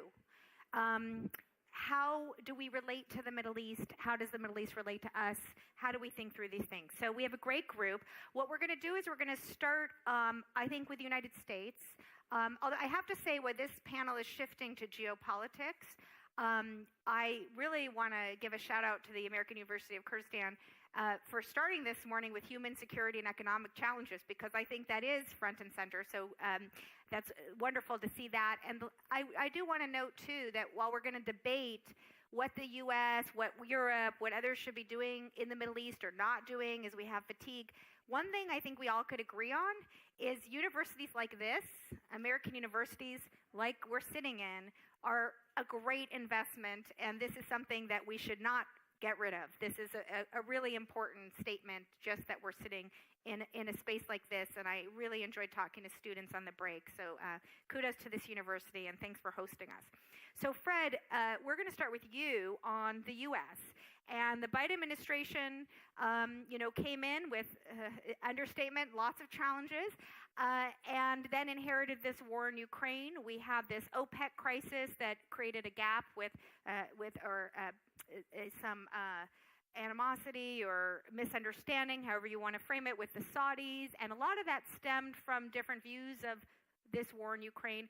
How is the Biden administration, how did it come in terms of its strategy, of how it viewed the Middle East fitting into its global picture, and how has that evolved with the kind of realities that it's had to deal with over the past 2 years? Much, Dalia, and thanks to the American University in Kurdistan for the warm invitation. It's great to be back. Obviously, the Ukraine war was a seismic shock to the global order, and from the U.S. perspective, I think it really elevated the Middle East as a theater in a broader contest for global order and the global economy. Obviously, the oil production, the energy security piece is front and center, but also the need to sort of firewall and contain this region from great power encroachment. Of course, that was ongoing, but it's accelerated that view in Washington. I think the Ukraine war has prompted or sharpened U.S. expectations of traditional U.S. allies in the Middle East of reciprocity, loyalty, a convergence of interests, and those things just don't exist. They haven't existed.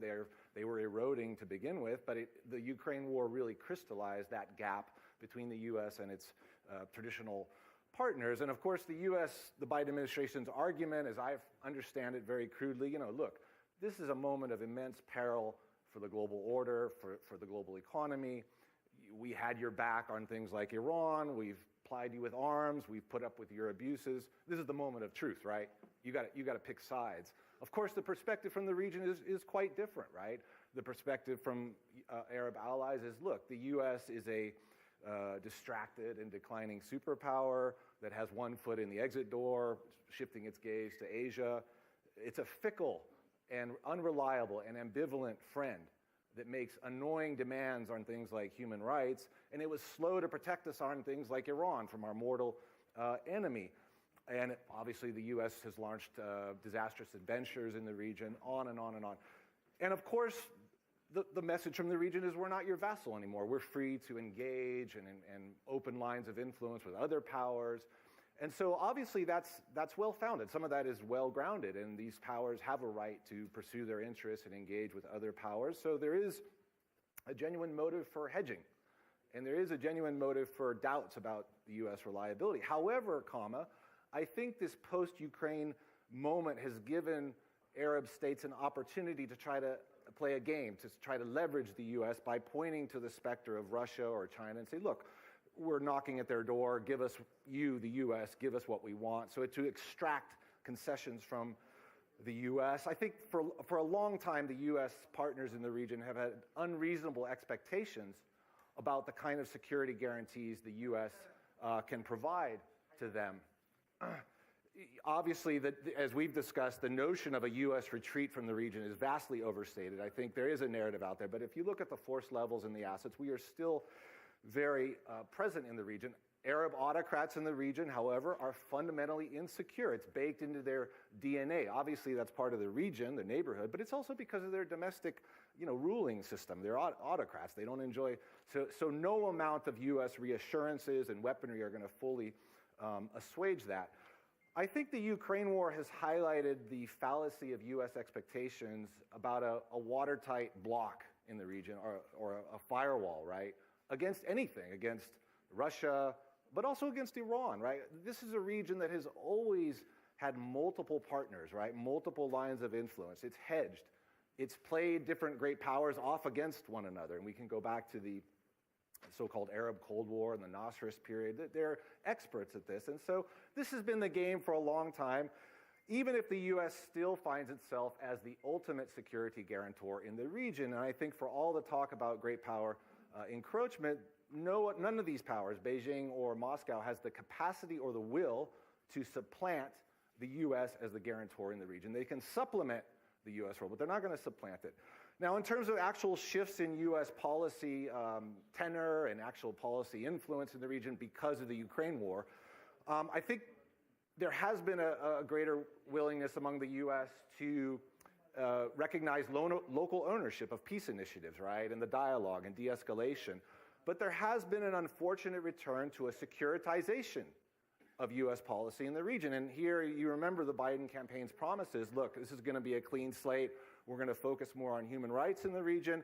Very quickly, that was abandoned in favor of what was called a back-to-basics approach, where we're going to live with these regimes, warts and all, but we're going to deal with them because of the realities of the region. Now, the Ukraine war has accelerated that because of this frame of, great power competition, right? And so you have, obviously, the specter of China.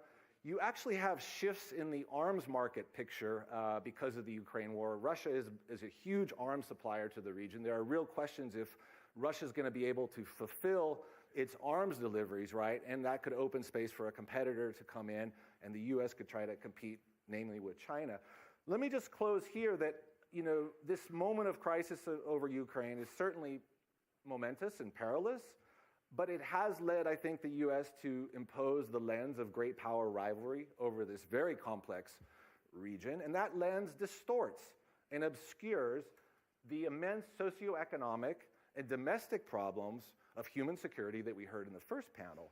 And these were the problems that drove the Arab Spring, and they've gotten worse. And I think they're better addressed through a more holistic approach rather than an arms-centric one, approach that focuses on investment in human capital. Okay, great. Hello? Oh, there. Thanks, Fred. That was a great opening, and normally I would do follow-up, but I've just been informed we lost our half hour of this panel, so we still have to end, so we're going to do rapid fire. So Fred, Federica, Fred talked about gaps between U.S. and partners. notorious history of U.S.-European divisions when it comes to the Middle East and our approaches. But in terms of Ukraine, it's bringing the concept of the West back, right? Is it bringing us back when it comes to the Middle East? We're certainly seeing more aligned on Iran.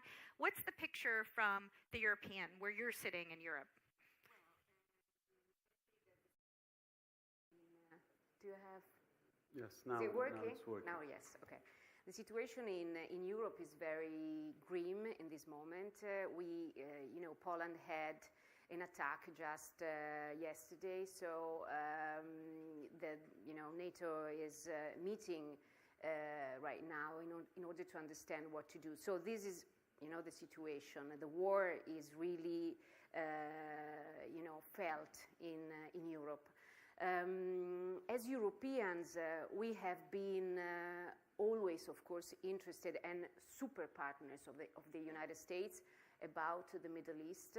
And for us, is more, is enlarged to Africa, of course, because Africa is our, first door, on the Mediterranean shore. But of course, we have been distracted. We have to say this in this very moment. It's been a kind of strategic, distraction. I would like to give you just some numbers in order to understand what's happening right now in Europe. So we had in a few months, almost 9 months, something like 8 million refugees. And this has been a turmoil in social terms in Europe. Then 523 million in humanitarian aid in 9 months. Of course, a lot of organization for civil protection support, up to 9 billion in macro-financial assistance to stability towards Ukraine, 3.1 billion for support to Ukrainian armed forces, and of course, every possible support in investigations of war crimes and so on the terrain. So immediately when the war started, Europe had to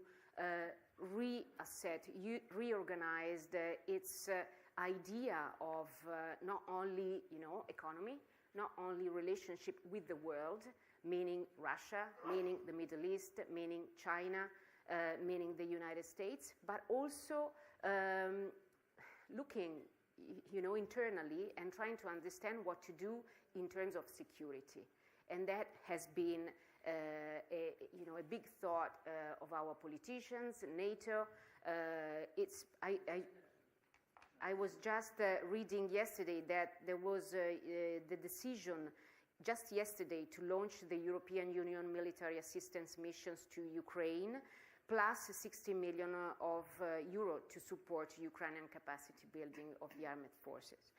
Plus, we are trying to, we have this program of European Strategic Compass, which has been implemented and enforced in this very, in the very few months. So the Middle East, to answer to your, to your question, is of course on the European desk of our politicians, but we have been really distracted by all these numbers that I have given. I'm going to actually ask a follow-up right now instead of the second round, because it's related to this about the Middle East has become a distraction. And we're going to get to Hassan next. You might think, well, where you're sitting, that maybe that's not so bad. But how is Europe adjusting, right? How is the region changing for Europe? Obviously, this is an energy-rich region, at least for the time being. Are they prioritizing different countries because of this conflict? How are we seeing tangible impacts? Yeah, I'm answering right now. Yes, we're going to do it now. Yes, well, we have been Italy. Now I'm talking for Italy, but of course I'm following also the other European states. Has been, of course, focused on Libya on one side, but Libya, as Fred knows very well, has huge problems in this very moment internally at a political level. And security also. So Mr. Draghi, our former prime minister, went immediately together with Macron, the French president, together with Scholz, to Algeria. I mean, Algeria has been a real point of interest in the last few months. And the government in this very moment is apparently calm. And for Algeria, it's a big possibility to get into the global theater with an understanding, I think. And so Italy signed many contracts. The point is to understand how to get the gas and the oil to Europe. We have already pipes under the Mediterranean, but of course it's a long way to implement. So this war has been so quick and so improvised that it has been difficult for us to try to compensate, let's say. Thank you. I mean, I think it's so important. It must be very interesting for this audience with all the wars and migration and refugee and displacement crises that you have to hear all of these numbers Federica just shared with us of what's happening in Europe. And the question is whether this is going to widen or narrow the gap, but clearly it's also bringing new countries into the fore, like Algeria, because of this crisis. And so there may be opportunities for a shift in terms of where the West is prioritizing its investments because of this. Yeah. Algeria has given to us in the past years something like 17% of the oil and the gas that we needed in front of the 47% of Russia. So this just to make you understand how difficult it will be, to compensate, this gap. Very important. Okay, Hassan, I think let's move a little bit to how different capitals, different people in the region are seeing these developments, the fallout from Ukraine, but also the West, whatever we call the West, we want to interpret it, orientation toward the region given its own crisis, given shifts in the global landscape. Are you seeing this as a net gain? From your perspective, how do you think Iran, let's say, is looking at these developments and responding to some of the aftermath that we're seeing from this war? Thank you, Dalia. Is it working? Sure. Okay. Thank you. Also, thank you to the American University in Kurdistan. It's great to be back here. I think power and how it flows globally is of significance important to all of these debates. We know that global rivalries are a fact now. The global order is changing. And what that means to the Middle East, I think, will change a lot of the calculus that has been there for decades now. I think the way the global powers or big powers are viewing the Middle East and the other way around, how the Middle East views those great powers, has been changing for some time now.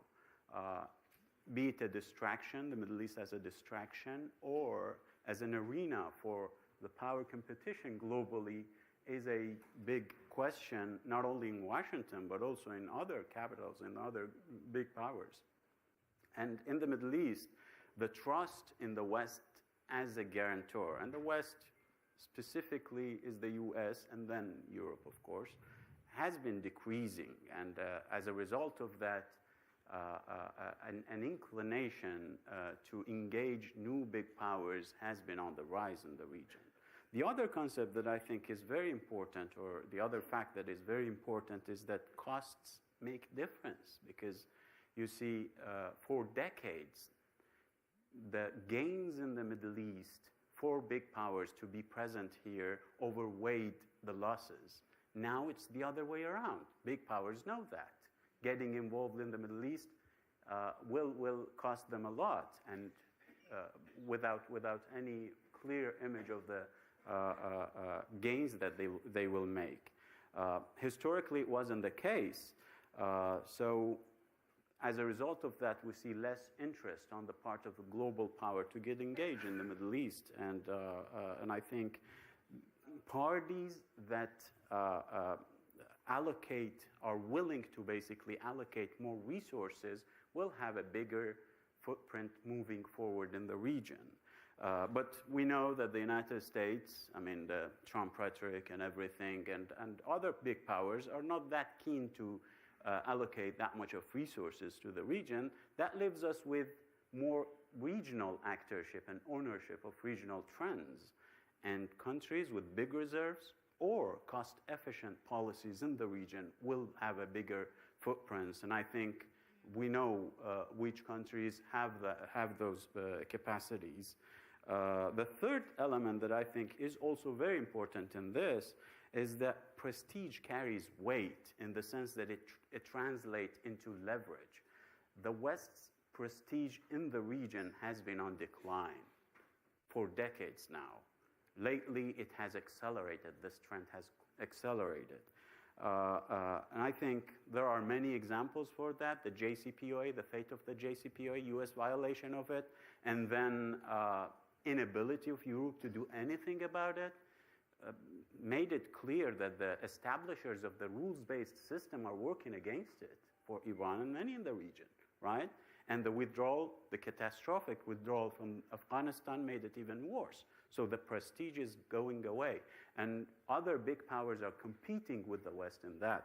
And I think this is going to, affect the region in many ways. Now, moving to Ukraine, I think Ukraine has accelerated all these factors in the region.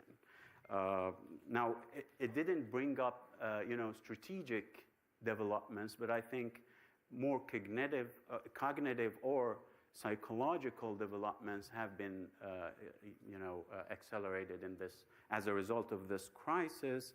I think as a result of this war, the strategic value of this region has increased in the eyes of big powers, but that didn't change that much of the regional calculus on big powers in the region, including the West. So I think for the region, the West's picture and image did not change as a result of Ukraine. That's why President Biden visiting many countries, trying to push them to increase the oil flow out of the region, they don't do anything because that calculus didn't change. So moving forward, I think, historically speaking, transitional period internationally have been very volatile. But oddly, we see in the region a move to more sort of regionalism in the region, more regional dialogues and more regional efforts to decrease tension in the region. So these two, I think, will be the currencies of the future in the Middle East. I'll leave it there. Thank you. Excellent. And it is important, to think about the way in this war increased the relevance of the region, but also you, I think, rightly illuminated many of the continuities, despite these changes globally, a lot of continuity. But I do want maybe Fred or John quickly, and I'm going to get to John to talk about something else, but what is the response? I mean, do you agree with this, Hassan's assessment of the perception of U.S. decline, where we can't compete with, I know we have a panel on Russia and China, but I think we just want to, I think, get a response to that, because it's a very strong statement.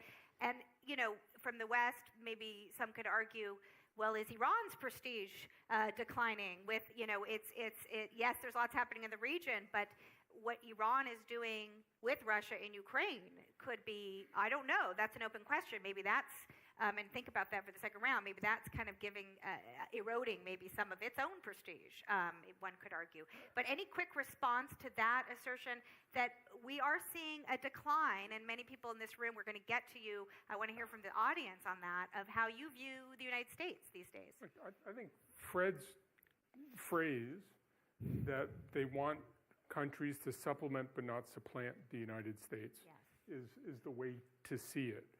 There is a sense that Iran really is a profound threat to states in the region, and the only way to deal with the profound threat is to have the United States on your back. On the other hand, the United States is inadequate and is increasingly inadequate. And so that's why you have to look for other partners, whether it's some from Europe, some from China, some from Russia, and some from, as Hassan rightly said, a sense that inside the region, there needs to be more active diplomacy than we had seen when there was just a reliance that the U.S. would keep everything under wraps. Fred, did you have a quick response just to echo? This story of U.S. retreat in the region has been ongoing. And remember the drawdown in Iraq, there were similar claims like, look, you're leaving, and we have a tendency to stay. So, and again, if you actually look at the force levels, I don't doubt that the perception of the prestige and the U.S. brand, that's been dented. And there are certain niche capabilities that these countries need from other powers. But again, U.S. is still here. Yeah.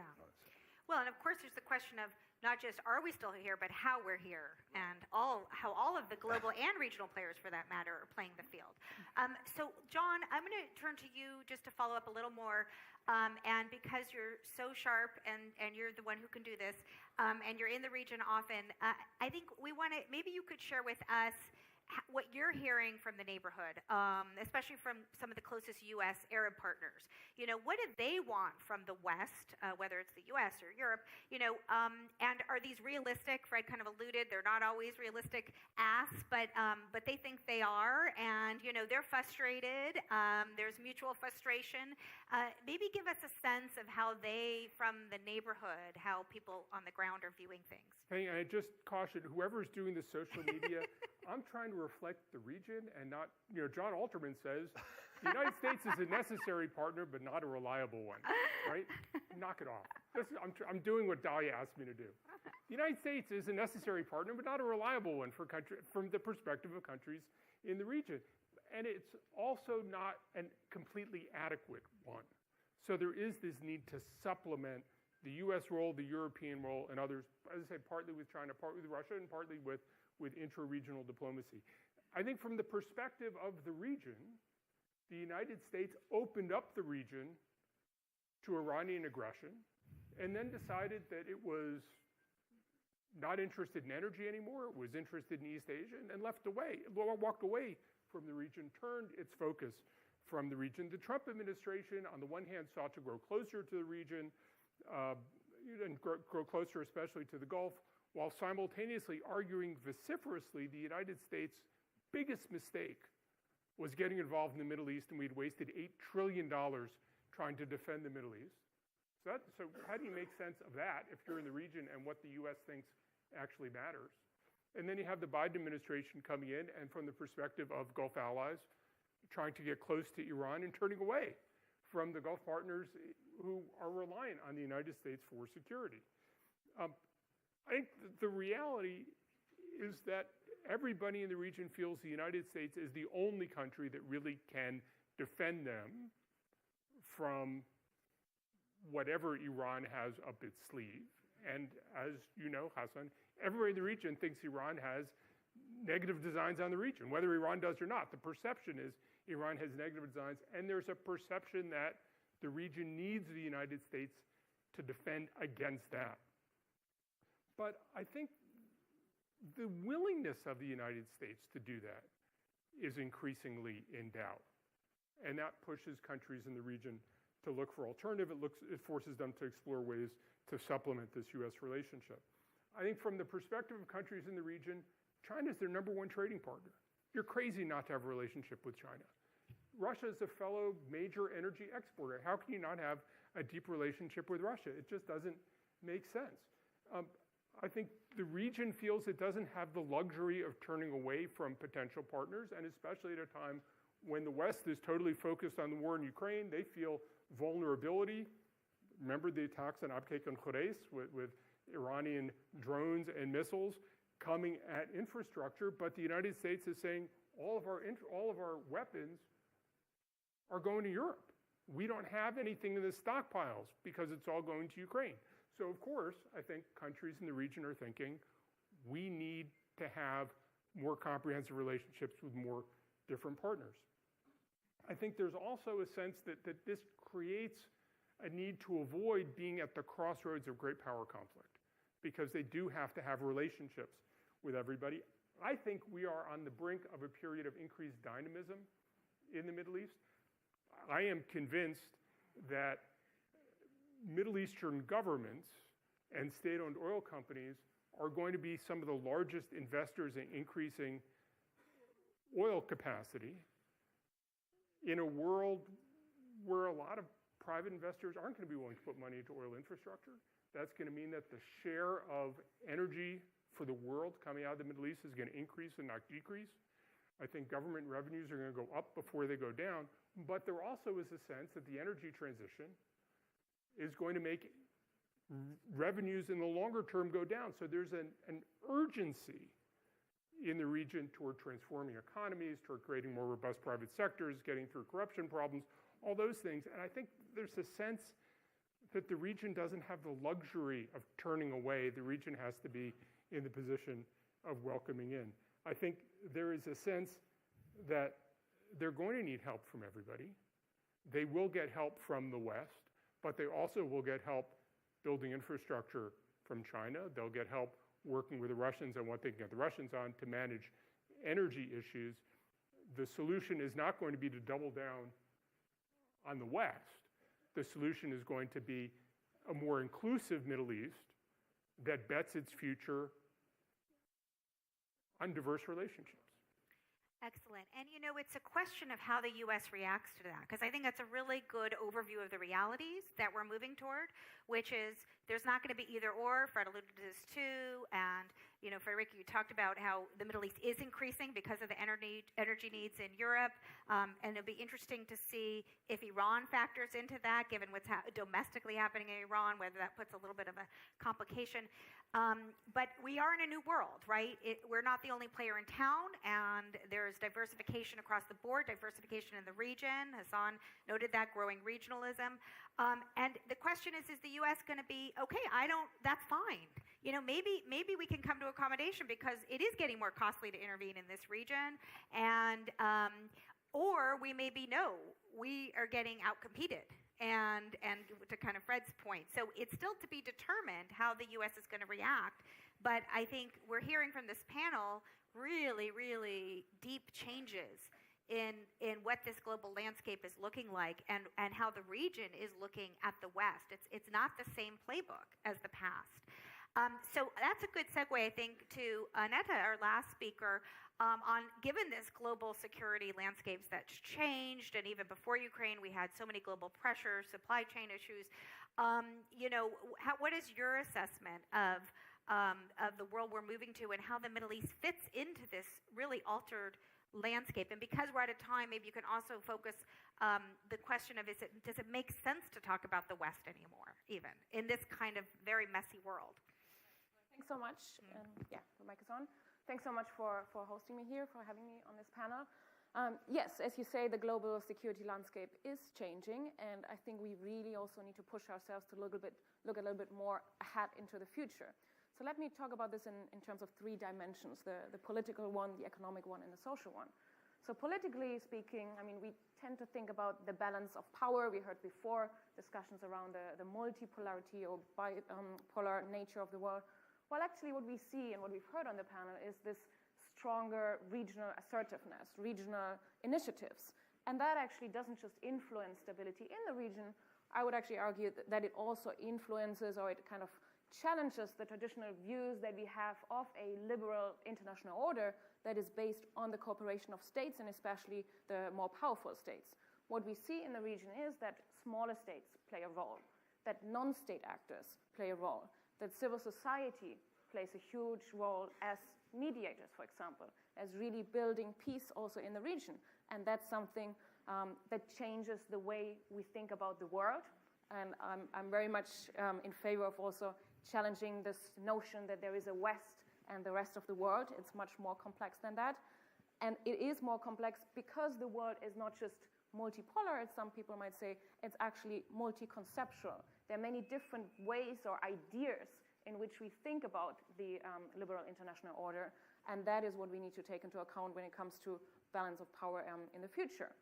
Now, when it comes to the economic dimension, I'd like to highlight here the relevance of transnational supply chains. The interests of states in the past, or still in the present perhaps, were focused on oil, on gas, and of course that's very immediate right now in the current Ukraine-Russia crisis. But again, let's think a little bit ahead. Water is another resource that will become more important as a contested good, as something that can fuel conflict in the region here. But then there's another shift that we're seeing, again, more in the long-term future, which is a shift away from the carbon-based economy to a post-carbon-based economy. What does it mean? Well, the world is increasingly dependent on novel technologies that require rare earth elements like lithium, like graphite, like cobalt. So right now the focus of geopolitical dynamics might be here in the Middle East, focused on oil and gas. What about tomorrow? Tomorrow we might see a shift in geostrategic locations in places that have these resources. Think about graphite in China. Think about cobalt in the Democratic Republic of Congo, or lithium in the shared triangle of Argentina, Bolivia, Chile. So basically we'll see a shift, most likely, in those locations that will be contested by powerful players, and it's yet to be seen what the role of the Middle East in these new zones of insecurity will be. And then finally, in terms of the social dimension, I think we heard this a lot in the previous panel already.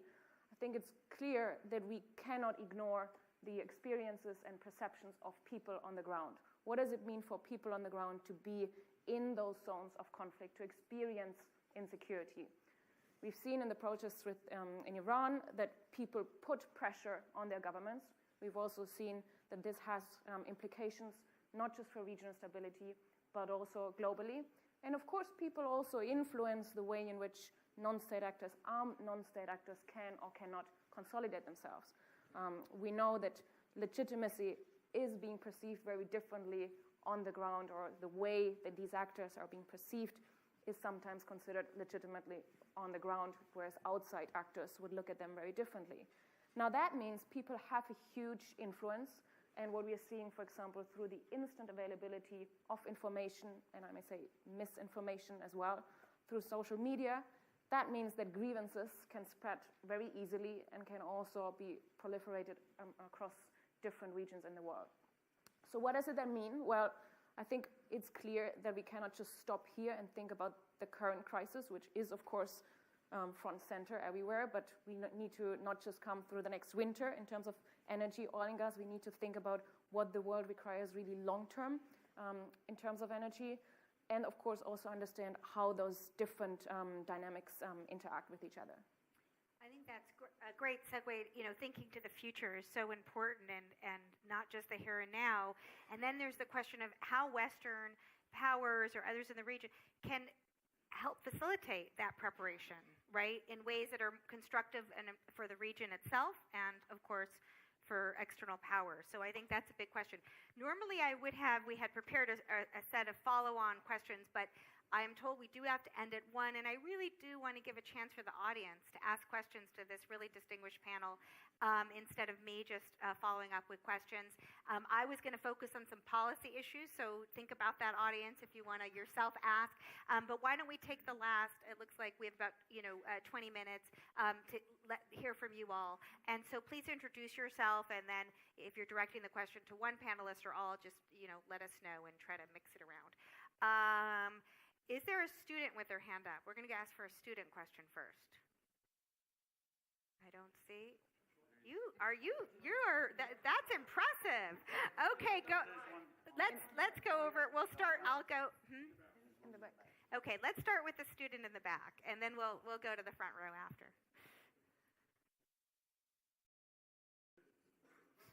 We all are students. This is a good reminder. Yes. Okay. I think they're coming with the mic.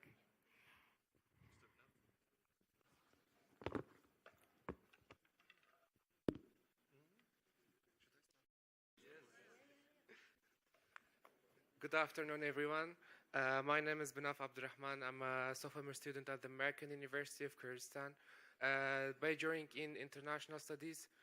The first question I would like to ask Dr. Fredrika about the causes of the Ukrainian and Russian conflicts in Europe that they have energy crisis, especially for providing fossil fuel and gas. So how and what are the requirement steps by the Iraqi and Kurdistan government to how they can provide all of these needed materials such as gas and also oil for Europe to produce energy? And since this winter will be very cold. And also the second question will be for Dr. Alterman. So as Dr. Alterman said that the Biden registration has been going back to the basics with its retreat in matters of influence and more of the soft approaches, will it be able to achieve their objectives, especially considering the policies and objectives of the different administrations that have a period of only 4 years? And is it pragmatic approaches that the Biden administration for taking like towards the Middle East, especially like dealing with actions of Iran and Saudi Arabia? And thank you. Okay, good. And thank you for reminding us about our election cycle. Yes, that does matter. I'm going to take a few questions. And so panelists, if you can just note down. And if you have questions for the other panelists in the first round, keep your hand up if that's the case. Yes, you've been very patient. Oh, there. One, two, three, and then that's it for this round. And then we'll move to the next round. Intifad Khambar, I'm from Washington, D.C. I have a question to Mr. Utterman and Fred, and as the elephant in the room, which your discussion was great, but you didn't mention it, which is two things happened. First, the Abraham Accords, which produced very, very warm relationship between Israel and Bahrain and UAE, and obviously very close to distance-wise to Iran. And the second thing is the realignment of CENTCOM, and Israel became part of CENTCOM. Is this a supplement or complement to the American role in the United States? As Mr. Utterman said rightly, instead of us saying unreliable partner, I would say the shenanigans of U.S. policies. Is that a supplement or complement to this relationship or to the American role? Or is it a competition? I don't think, well, the Israelis say we cannot replace the United States. We are too small to do it. But is that part of like outsourcing of the United States role in the region? Thank you very much. Very good. And I wouldn't mind Hassan also responding to how what you're hearing within Iran, the response to Abraham Accords, Negev 7, and this idea that the U.S. may be subcontracting, I think to put it in a different way, the security outsourcing, the security that it no longer wants to do to our partners, particularly our very capable military partner, Israel. Okay, last question here, back here, and then we'll get to everyone. Don't worry. Yes. مساء الخير أنا سيف حيدر سؤال للدكتور حسن ما أعرف يحتاج ترجمة Yeah, we need to, but it depends who it's for. So it's for you. You want it? Okay, but can you? Is this directed to Hassan? Okay, دكتور Okay, حسن. so then you'll translate the question for everybody when you answer. We'll see how that goes. اوكي اوكي تفضل. سؤال حضرتك يعني افترضت بانه بالوقت الحالي نشهد تراجع للدول الغربيه ودور الولايات المتحده في المنطقه. التصور او السؤال اللي اوجهه لحضرتك، هل دول المنطقه يعني من بعد ما شهدت تراجع للولايات المتحده والدول الغربيه بصوره عامه والاوروبيه، هل دول المنطقة يعني تمتلك القدرة والإمكانية لأن تنهض بنفسها وتكون فاعل وقطب دولي ضمن الساحة الدولية اللي موجودة، أم إنها سترتكن أو سترتكز إلى دولة أخرى يعني فيما يتعلق بعلاقاتها وتعاونها كأن تكون الصين أو روسيا؟ وهذه أعتقد أيضا مشكلة أخرى. فبالتالي هل تمتلك من القدرات والموارد من أن يعني تلعب دور أكثر يعني فيما يخص الساحة الإقليمية أو الدولية؟ شكرا جزيلا. Okay, wonderful. We're going to get answers at these three, and then the next round of questions, if it's to the other panelists, I'm going to preference you so we get everybody in the discussion. So let's do very quick responses, and I'm glad, you know, the Russia-Iran issue, I think, is front and center, so I'm glad that's on the table. So let's start with 1, 2, 3, Fred, John, Hassan, response. And if either of you have anything you want to add, go ahead. So I'll address the question on the elephant in the room. The Abraham Accords, obviously a very important development, lowering the tensions, you know, building the seeds of friendship. But I do think we shouldn't exaggerate it. And I think obviously with domestic developments in Israel, you're seeing some tension there. That obviously for the Palestinians it hasn't really yielded much. I think that the expectation that this will evolve into a watertight, again, a very consolidated anti-Iranian military front is, again, exaggerated. The notion of, and the U.S. has pushed this, that look, we got to get out of the region. We want the region to police its own affairs into some sort of NATO, Arab NATO, right? Going back to the Bush administration, you had the notion of a Sunni bloc against Iran, and we've seen this movie before, right? And so I think certainly there is some cooperation on air defense systems, but again, a lot of these Arab states have different, even within the Gulf, right? They have different views on their proximity to Iran, curtailing, containing. There's sort of different modes for dealing with Iran. So again, I don't think this is a realistic basis for a real sort of security, cooperation against Iran. So, and I will mention, I think what's disturbing and what has not been mentioned is the way this accord is evolving into, sharing technology on monitoring dissidents inside these Arab states. So the after effects of this accord on autocratic consolidation, I think, are very worrisome. Okay, very important point, because people read into the accords what they want to read. Is it trade? Is it economy? Is it a strategic alliance? I think to be determined. So, John. Another swipe at this, and I say it yes. with some self-consciousness and things in Iraqi Kurdistan. I think the United States has reached an overwhelming consensus that there is no military solution to the problems of the Middle East.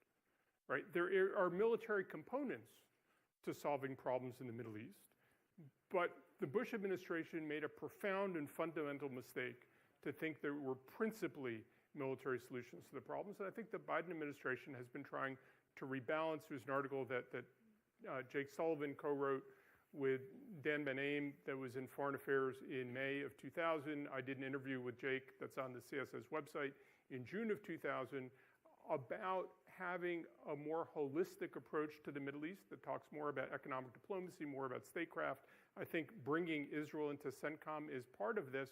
The benefits of bringing Israel to CENTCOM are not that the United States can fight better in the Middle East. That's not the point. But in terms of integrating regional perspectives, in terms of having regional militaries talk to each other, building reassurance, that's the important thing. I think the United States, in its own view, is not trying to run away from the Middle East. The United States is trying to have a far more balanced policy, from a policy that not only got way out of whack, but also was unable to accomplish the goals it set for itself in Iraq, in Afghanistan, and beyond. And if you're going to be serious, you have to use all components of state power and stop relying on the military. The military is great because you pick up a phone and things happen. And it's really quick. And people like to use military tools to solve problems. But ultimately, I think the United States public said, but I haven't seen the problems get solved. Yeah. So let's think about some other tools. Great points. Hassan, speaking of military tools, your questions that were directed to you. Yeah, well, your question, I think, is very important. I'll get to the other one. I think Iran's view of Israel has evolved lately. I guess during the Trump presidency, the United States subcontracted some of its regional policy to Israel. But during Biden's term, there have been shifts in that. And the Abraham Accord and Iran's view of it is part of that calculus in Tehran. They view it as a threat if it entails giving Israel infrastructure close to Iranian border, because that will tap the balance that has been there between Iran and Israel for a long time. Israel has the ultimate option, that is nuclear arsenal.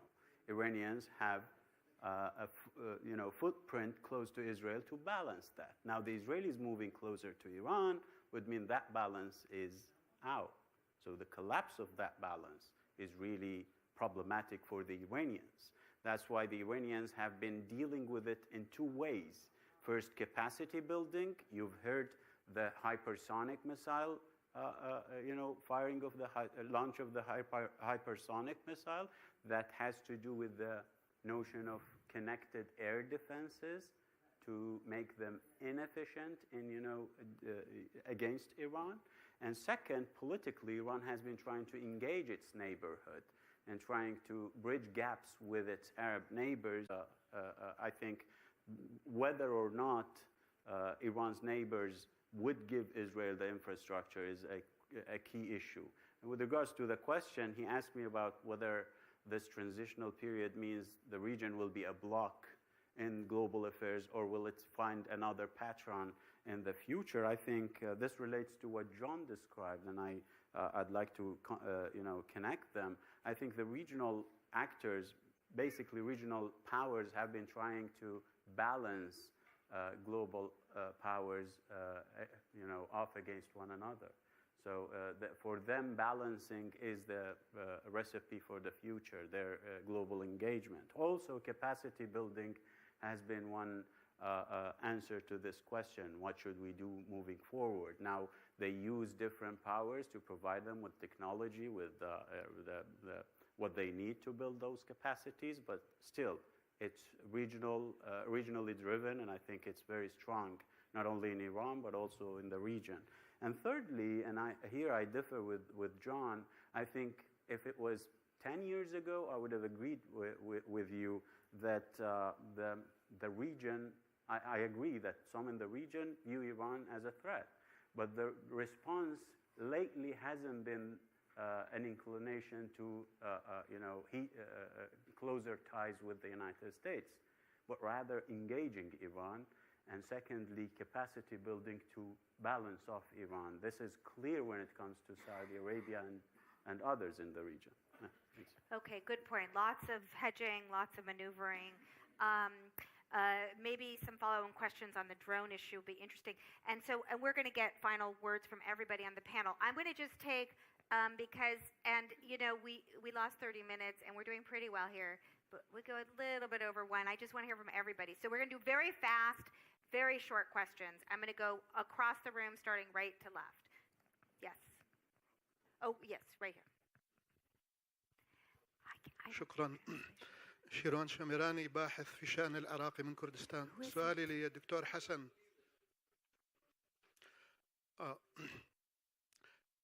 المشاكل التي تحدث دائما تحدث داخل مجتمع واحد أو بين مجتمع ومجتمعات أخرى.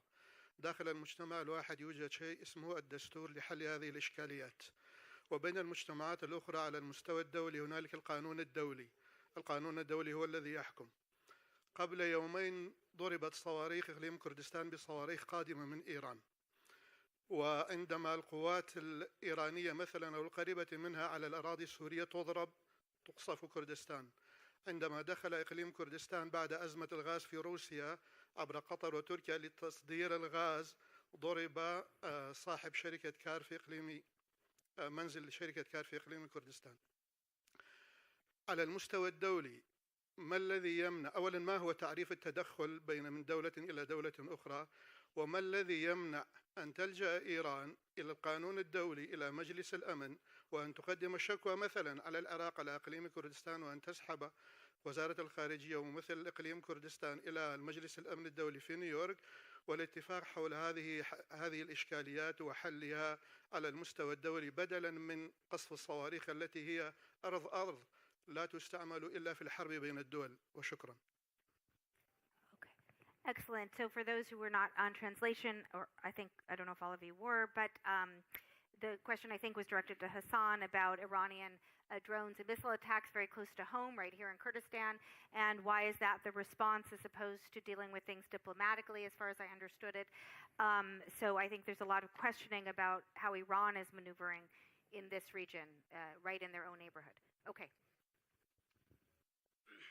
My name is Saman Shali. This is the question to Fred.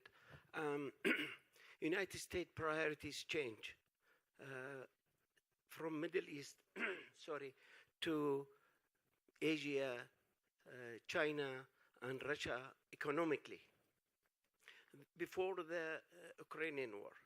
Now, the Europe was flourishing economically and getting especially Europe getting cheap gas from Russia, and that will bring stability in the Europe. That was a threat to allies with America. So the winner of this war in Ukraine was United States. Bring the European under their wing, cutting sale of the gas from Russia. And as Frederica said, the concern is security in Europe now, which nobody can give that security, just United States to stand up to Russia. And also drain the Russian economy, which was also flourishing. So United States is the biggest winner here in the war. That's my question to you. The second question to Mr. Hassan, quickly. Quick. Iran did not give a good example of dealing with its neighbor. Any place it did enter, Iraq, Syria, Lebanon, Yemen, is distracted, bring only destruction and sacking their economy. How can Iran contribute to the peace and give peace to the region while you're talking about the peace in the region with their Saudi or United Arab Emirates?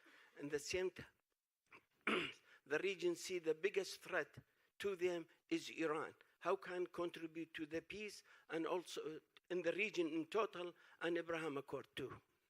Thank you. Okay. Yes, right here. Okay, 1, 2, and please keep it to one question and very short. But I'm glad the panel provoked everyone here. Wonderful. Thank you very much. I am Dr. Hajar Sadoun from University of The Hague. My question is in the context of the U.S.-Chinese competition. I attended a meeting with some of my academic colleagues at the U.S. Consulate General Consulate in Erbil with a U.S. official. There was the first, the only argument which was made was that the countries of the region, especially in the context of the Kurdistan region, need to be careful not to give too many economic privileges to the Chinese, because there is a strong security and military bound between the Kurdistan region. I mean, let's say United States has protected this region, and you have some sort of an ethical duty, moral duty to not to overcome us, not to overrule us. So my question is how small actors such as the Kurdistan region can balance their economic interests with China with their military and security needs and relations with the United States and Western Europe. Thank you very much.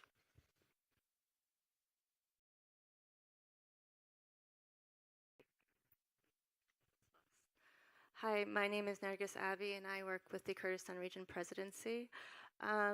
Dr. Alterman, I was listening to your points about the U.S. foreign policy engagement here and what the future looks like, and how the agendas of the Biden administration and the Trump administration differ. What I haven't heard during these panels has been the focus on Syria. As we've seen, it's become a total disaster there. There's been a lack of engagement or a lack of foresight and planning on what to do there. And from my opinion, we do need a military presence there, because if the U.S. doesn't have the military presence there, our international actors don't also want to be involved in there. So I was wondering if you can add some thoughts about the situation in Syria and how it can move forward, because it is a complicated situation, particularly in northeast Syria. Thank you. Okay, I don't think it's going to be hard to get to everyone unless I get some permission, but we're going to go here. 1, 2, 3, 4, and that's it. Right here in the front? Yeah. Niwa Robash, Pema Niwa Roya. Baburan, Ranga Peshka, Tarzama Kadabnen. Zor Babat Lera Kabili away Prisiari Lesarkain. Balaman. یک پرسیاری جوهری دکم بو هموشتانا اوش اویا زیاتر لصدیکا روش آوا و امریکا لروشالاتی ناوراست حضور چی بهزی هي وجودی هي جا بو برجوندی آبوری لیره بو برجوندی سیاسی لیره بو برجوندی سربازی لیره بەڵام ئیدعا دەکەن هەمیشە هەوڵ دەدەن استقرار یان جێگیری لە ڕۆژهەڵاتی ناوەڕاستەبی و ئەو دەوڵەتانەوە ئەو سیستەمە سیاسیانەی لێرە هەنە بە دیموکراتیان بکەن لەم دوو خاڵە نە ڕۆژهەڵاتی ناوەڕاست جێگیر بۆ مستەقرە نە دیموکراتیەتیش ئەوەی کە ئەوان دەیانگو ئیدعایان کرد ئەو سیستەمانە بە دیموکراتی بوون پرسیارەکەی من لێرە ئەوەیە لە چیدا ئێوە هەڵەتان کردیە ڕۆژئاوا و ئەمریکا بە تایبەتی ئایا هەڵەکەی ئێوە چییە نەتانتوانیە نە ڕۆژهەڵاتی ناوەڕاست جێگیر بکەن نەتوانیتان دیموکراتیەت لێرە بچەسپێنن سپاس I'd like to hear the answer to that too. Yeah. Okay. Yes. I'm sorry. So that question was about why did the U.S. and the West fail to achieve stability in this region? The short version. Yes. باس من دمای تکمیلی پرسیاری دکتورة چنار بکن سبارت به هرمی کردستان هرمی کردستان وکو هرمی کی لروی جیوپولیتیکی و جیوستراتیجی به هارتلندی میدل ایست دادن رید یعنی دلی روژهالاتی ناوراسته سرارای اوش که ها پیمانه کی طبیعی امریکا و روژ آوایه اما وای دبینی اما خومان به دوستی امریکا و روژ آوا دبینین لروی ذهنیت و سایکولوژی امریکی و روژ آوا قیام و بهاکانی امریکی من لا پسند و ورمان گرتوه اما لچندین برگی چارنو ساز وکو سالی 91 و 98 و 2003 و 2015 و 2017 اما سپاسی امریکی و اروپیکان دکن که لو قوناغه چارنو سازانه دا بهانای اما وهاتن بلام اما وکو هرمی کردستان ما فی خومانه که چامان لپشتیوانی زیاتری امریکی یکان و روژ آوایی یکان بید چونکه او هاری کاریانه تا استا پیشکشی هرمی کردستان کراون زور سنور دارن لبواره که زور سنورداری آبوری و اوانه بونه اما استا لبردم گورانکاری جیوپولیتیکی سخت داینه وکو ململانی چین و امریکا شر اوکراین قیرانی وزه انرژی لأوروپا و پرسندنکانی ایران اما واید بینین رنگ پیویز رنگ لدهاتو دا گورانکاری او سنور جغرافیانه بکرید آیا امریکی و اوروپیکان ام جاره پشتیوانی لسر بخوی هرمی کردستان دکن پرسیاری منو زور سپاس Okay. Okay, so for those who weren't on, I can't tell anymore who's translating, but that was basically focused on Kurdistan and what are we doing. They appreciate the support, but there doesn't seem to be enough support. How can we support it more? Okay, it's really extremely short questions back here. 1, 2, only the ones that I had already called on. Thank you. Arzu Yılmaz from University of Kurdistan Hevler. My question is to Dr. Alterman. In terms of those new threat perceptions, new or old, I would like to hear your thoughts about Turkey, particularly in comparison with Iran. And plus, if the title of this panel is The West in the Middle East, then I would also like to hear your thoughts on Turkey's potential role, whether it would be destructive or constructive. Thank you very much. Thank you. Okay, back here, 1, 2, 3. Which were the ones I had already called? Okay, yes, 1, 2, and 3, and that's it. And anyone else, there's going to be a long lunch. Yeah. Well, this is Dr. Ala Rakabi, an MP from the Iraqi parliament for the present period, representing Imtidad, opposition political movement. Well, I have to start historically. We do need to keep things short, though, please. Yeah, yes, thank you. I try to do my best to be short. Historically, Hitler has invaded some villages that is neighborhood to Germany from Austria and other countries by the reason that some minorities were in primary, they are talking Germany, and this was one of the reasons that was the Second World War started. Now, President Putin has invaded 4 regions in Ukraine, and one of his reasons that they are talking Ukraine, they are primarily from They are Ukraine, some villages, some 40 regions. Is it all, now my question for Dr. Frederick, is it all about to recreate a bipolar world? Some regions, some countries are starting to aggregate with each pole now. Some countries that have good relationship, say, for example, Turkey and the United States, they have a diverse reaction toward the crisis now from the Russian and Ukraine. And some countries, just like Iran and the United States, they are also behave and is a diversity. Where are we going? Is it all about to create a bipolar? Are we going to a third world war? That's my question. Okay. No new hands, no new hands. So whoever was, yes. بله زور سپاس دب کردی باو من کارو سادیتن بسیار من مواجهه با دکتر جون و دکتر حسین بسیار ویری ابا کو اول 40 سال جمهوری اسلامی هات دام زراندن هتان هو باوری بتصدير الثوره هي بو منطقه بشواگی گشتی تبنی او سیاست خارجی کتن الکساندر دوگین الفيدو مايكي هاتي تنظير هندت كتن جيوسياسي وجيوبوليتيكا تازه بو روسيا دابنيتن ابو هرش كرسر اوكرانيا واف ازما قيران جهاني سرچبو كيشت سياسة أمريكي دايا نابرا نظرية صدام الحضارات يا سمويل هنتنغتون وكتي تبانيت كتنو حزب جمهوري بيجيري بيت كتن لحزب ديمقراطي جو بايدن وكتي تراجع كيشت كتن في سياسة دا بيت أجراوي چندك وتذبذبك وهاتو چونك سياسة أمريكي دا وأجرش زدانا متماني وثقة سياسة أمريكي أبيك وتنابرا وان هردو بوچون سياسة خارجية جواز دا آیا دیوان نظریاتا حتی چوا چارەسەریە گرفت سەقامگیری و آرامی المنطقه روشهلات نابین آن روشهلات أوروبا اکرن مع العلم حتی نکا روسیا و ایران دستبرداری سیاست خوش دوگینی و تصدیل ثوره نبوینه و زور سپاس. Okay. So that was about changes in administrations and how can you expect stability. There's a lot of questions. You're not going to have to answer them all. This is the very last one because we do want to hear final comments from all of our panelists. And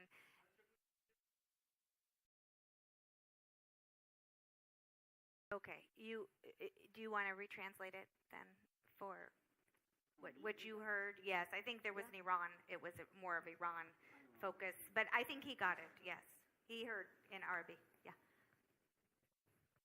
Right, Hassan? You got that? Right? Yeah, it's about export of revolution. Right? Good.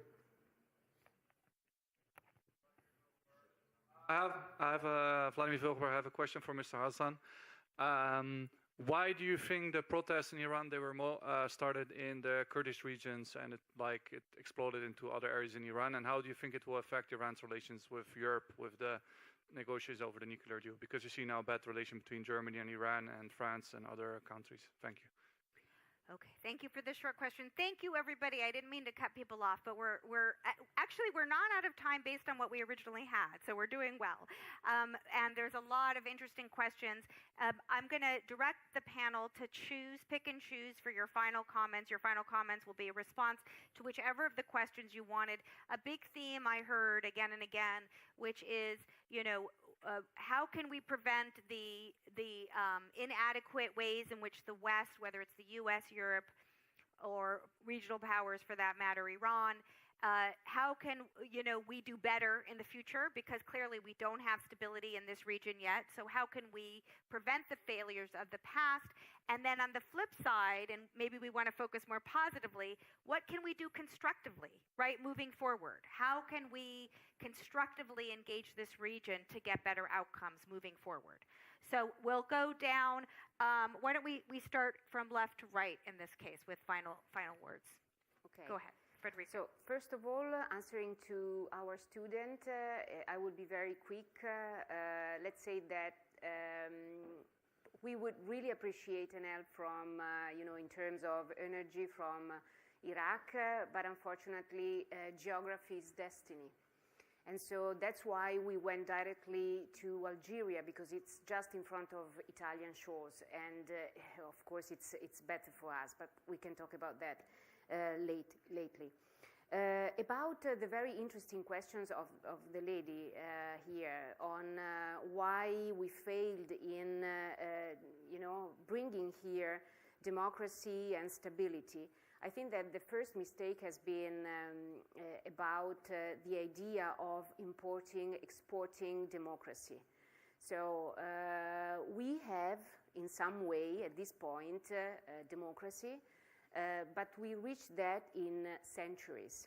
And so it has been a very long way, a very long path that costed us, to United States with the Civil War, and to Europe with all the wars that we had, a lot of blood.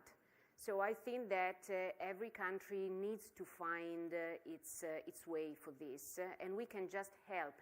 The big mistake from the United States, in my opinion, and following Europe, of course, was the idea that we could bring a sense of democracy without then, the foundation that you had of institutions and so on. So it's not so easy, and we have seen this in Libya also. Fred and I, we just follow daily the situation in Libya, and that was the big mistake, when Europe, Macron, and so on, they decided to, change the regime and to support the rebellion. That was a big mistake. So. Thanks. First, I'd like to follow up maybe what you said about Europe and the question by the student on the impact of the Ukrainian crisis. And again, I'd like to urge us to think a little bit more ahead as well. Of course, there's the immediate impact, but something that will all happen and that also shows the interconnectedness of Ukraine, Russia, and Europe, and here the Middle East, is what was mentioned before, the flows of weapons. I mean, we now talk about how various countries supply or provide weapons to both sides, but also NATO countries provide lots of weapons to Ukraine, which is necessary right now. The question is what will happen in a post-war scenario that hopefully will be there at some point. We know that livelihoods of people will be destroyed in Ukraine. We know that there will be lots of desperate people who will have to find a way to find an income, and we know that there will be lots of loose weapons, starting from small arms to more heavy weaponry.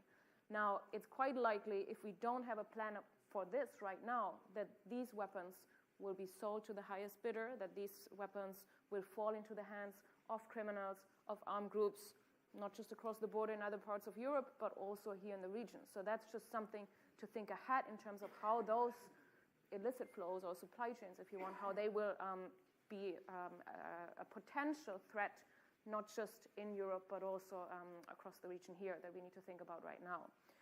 And then maybe just I'll try to address some of the other questions collectively, the one that was brought up about Turkey, but also how right now the region is situated in terms of the US-China competition. And here I'd like to really just make this plea of moving beyond the simplistic narrative of the West and the rest, and really encourage us to think beyond that. Why is that necessary? Well, even within the West, there are so many nuances in terms of policies and strategies. If we compare the US with the UK, even within the EU, my own country, Germany, has very distinct policies compared to other European countries. So within the so-called West, there are huge differences. And of course, also within the other part of the world, there are huge differences and inequalities. And there's another category, if you want, that we completely ignore, which is the emerging democracies. Think about Brazil, think about India, think about South Africa, Mexico, and Turkey as well. Right now, we see in the world that these so-called emerging democracies, they comprise, I think it's right now 1.25 billion of people, which is 30% of the world population, compared to just 1 billion people, or 14% of the world population, which includes the so-called developed democracies. So just in terms of human capital, manpower, that part of the world population will become more and more influential. And if we think about actors like Turkey, for example, that has presented itself as a mediator in the Ukraine-Russia crisis, whether one supports that or not, it's something that we need to factor in, for example, with the food crisis that happened earlier this year, but also how it's influencing other parts of the world. For example, Africa, where Turkey is the second largest builder of infrastructure after China. So there are other parts of the world that are becoming more important, and I think it's crucial to factor them in, and also it's crucial to think about what their role can be, for example, to balance competition among other countries in the world, but also how they can constructively help foster cooperation among those other actors that we tend to neglect. Thank you. Okay, great. We're going to have to do fast. You've got a lot of questions directed your way, and we'll try to focus on the constructive role, less destructive role, but there were questions on both sides of that equation. And these answers are between us and lunch, so keep that in mind, but we'll all be available to chat during lunch, and thanks to the audience for those great questions. So Hassan, Sure. Lots of questions directed to you. I have to say I'm not a representative of anyone here. Yes. And I'm an Iranian. I don't have the Iranian argument here, but let me help. I'm being a regionalist myself. I'm critical of much of Iran's regional policy. I think it could have been done way better.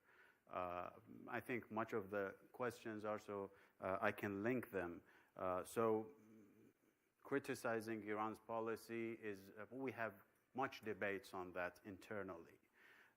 But globally, you see that countries usually prioritize their security over their interests because that's the basic. You have to secure yourself. Unfortunately, Iran happened to see the United States the biggest threat facing it the past 4 decades.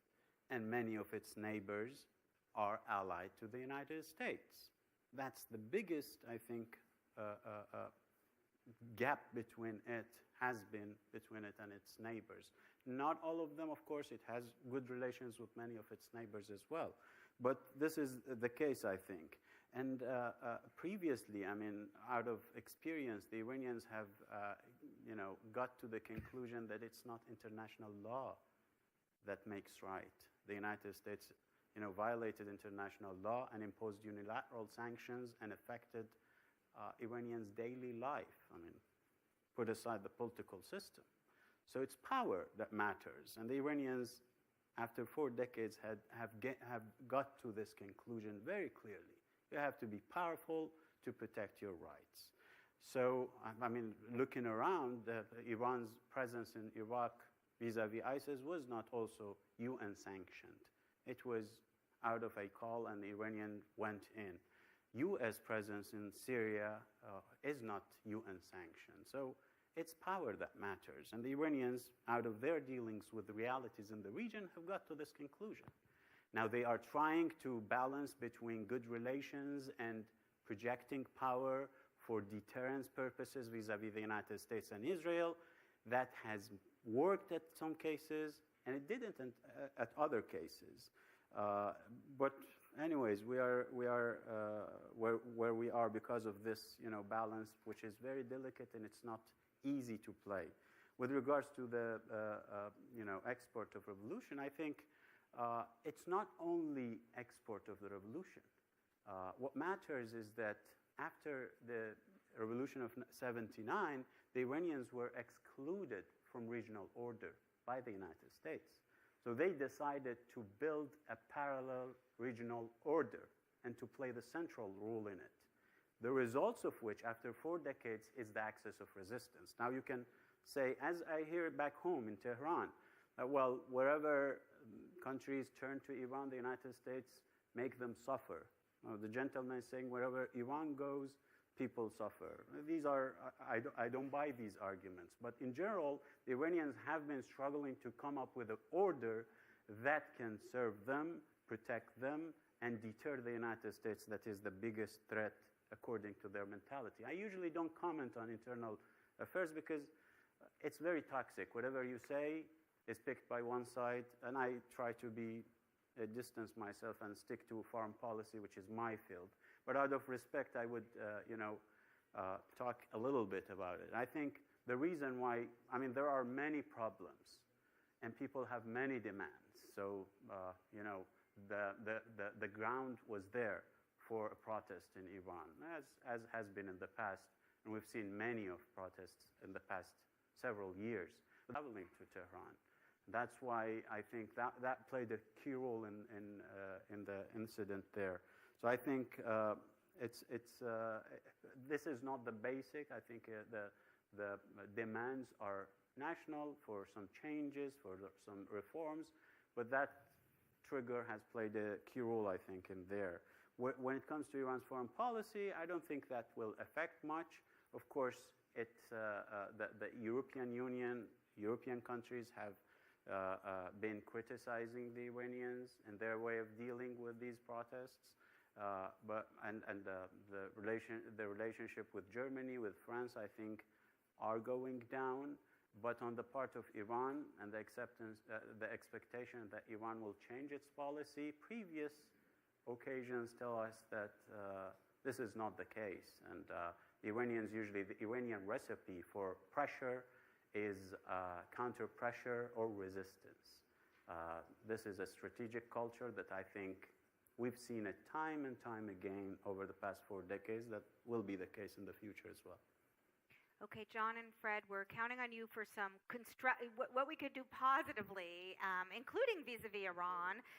Yes, but I mean, we have to be realistic, but also things we can do that are constructive and positive in terms of our engagement in this region, because we've done lots of things that haven't been so positive. Yeah. So, I just wanted the point you made about the United States as the main victor out of Ukraine. The United States tried to dissuade Russia from going to the Ukraine. I think you can't blame the United States from benefiting from its policy, and Russia suffering from its policy. It's Russia's mistake, not the Americans' fault. The Russians made a mistake. There's a question here about China, and I think we have to start from the perspective that China's the United States' #1 trading partner.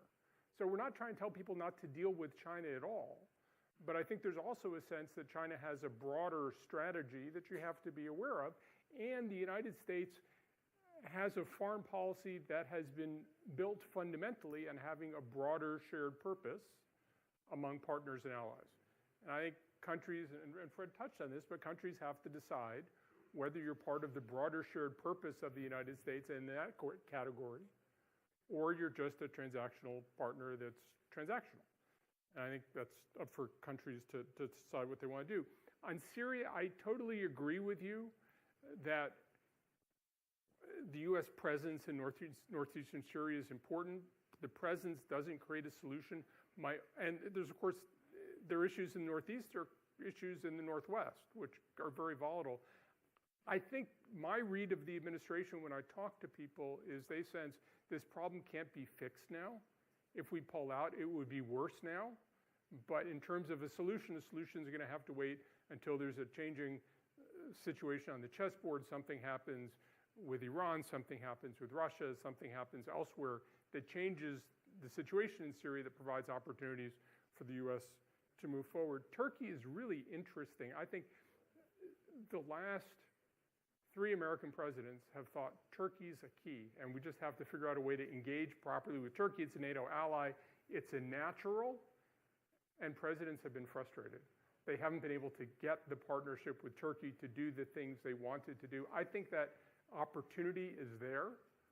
I think that the challenge is how Turks are going to build a different perspective relationship with the United States that makes the United States have more confidence in a Turkey-U.S.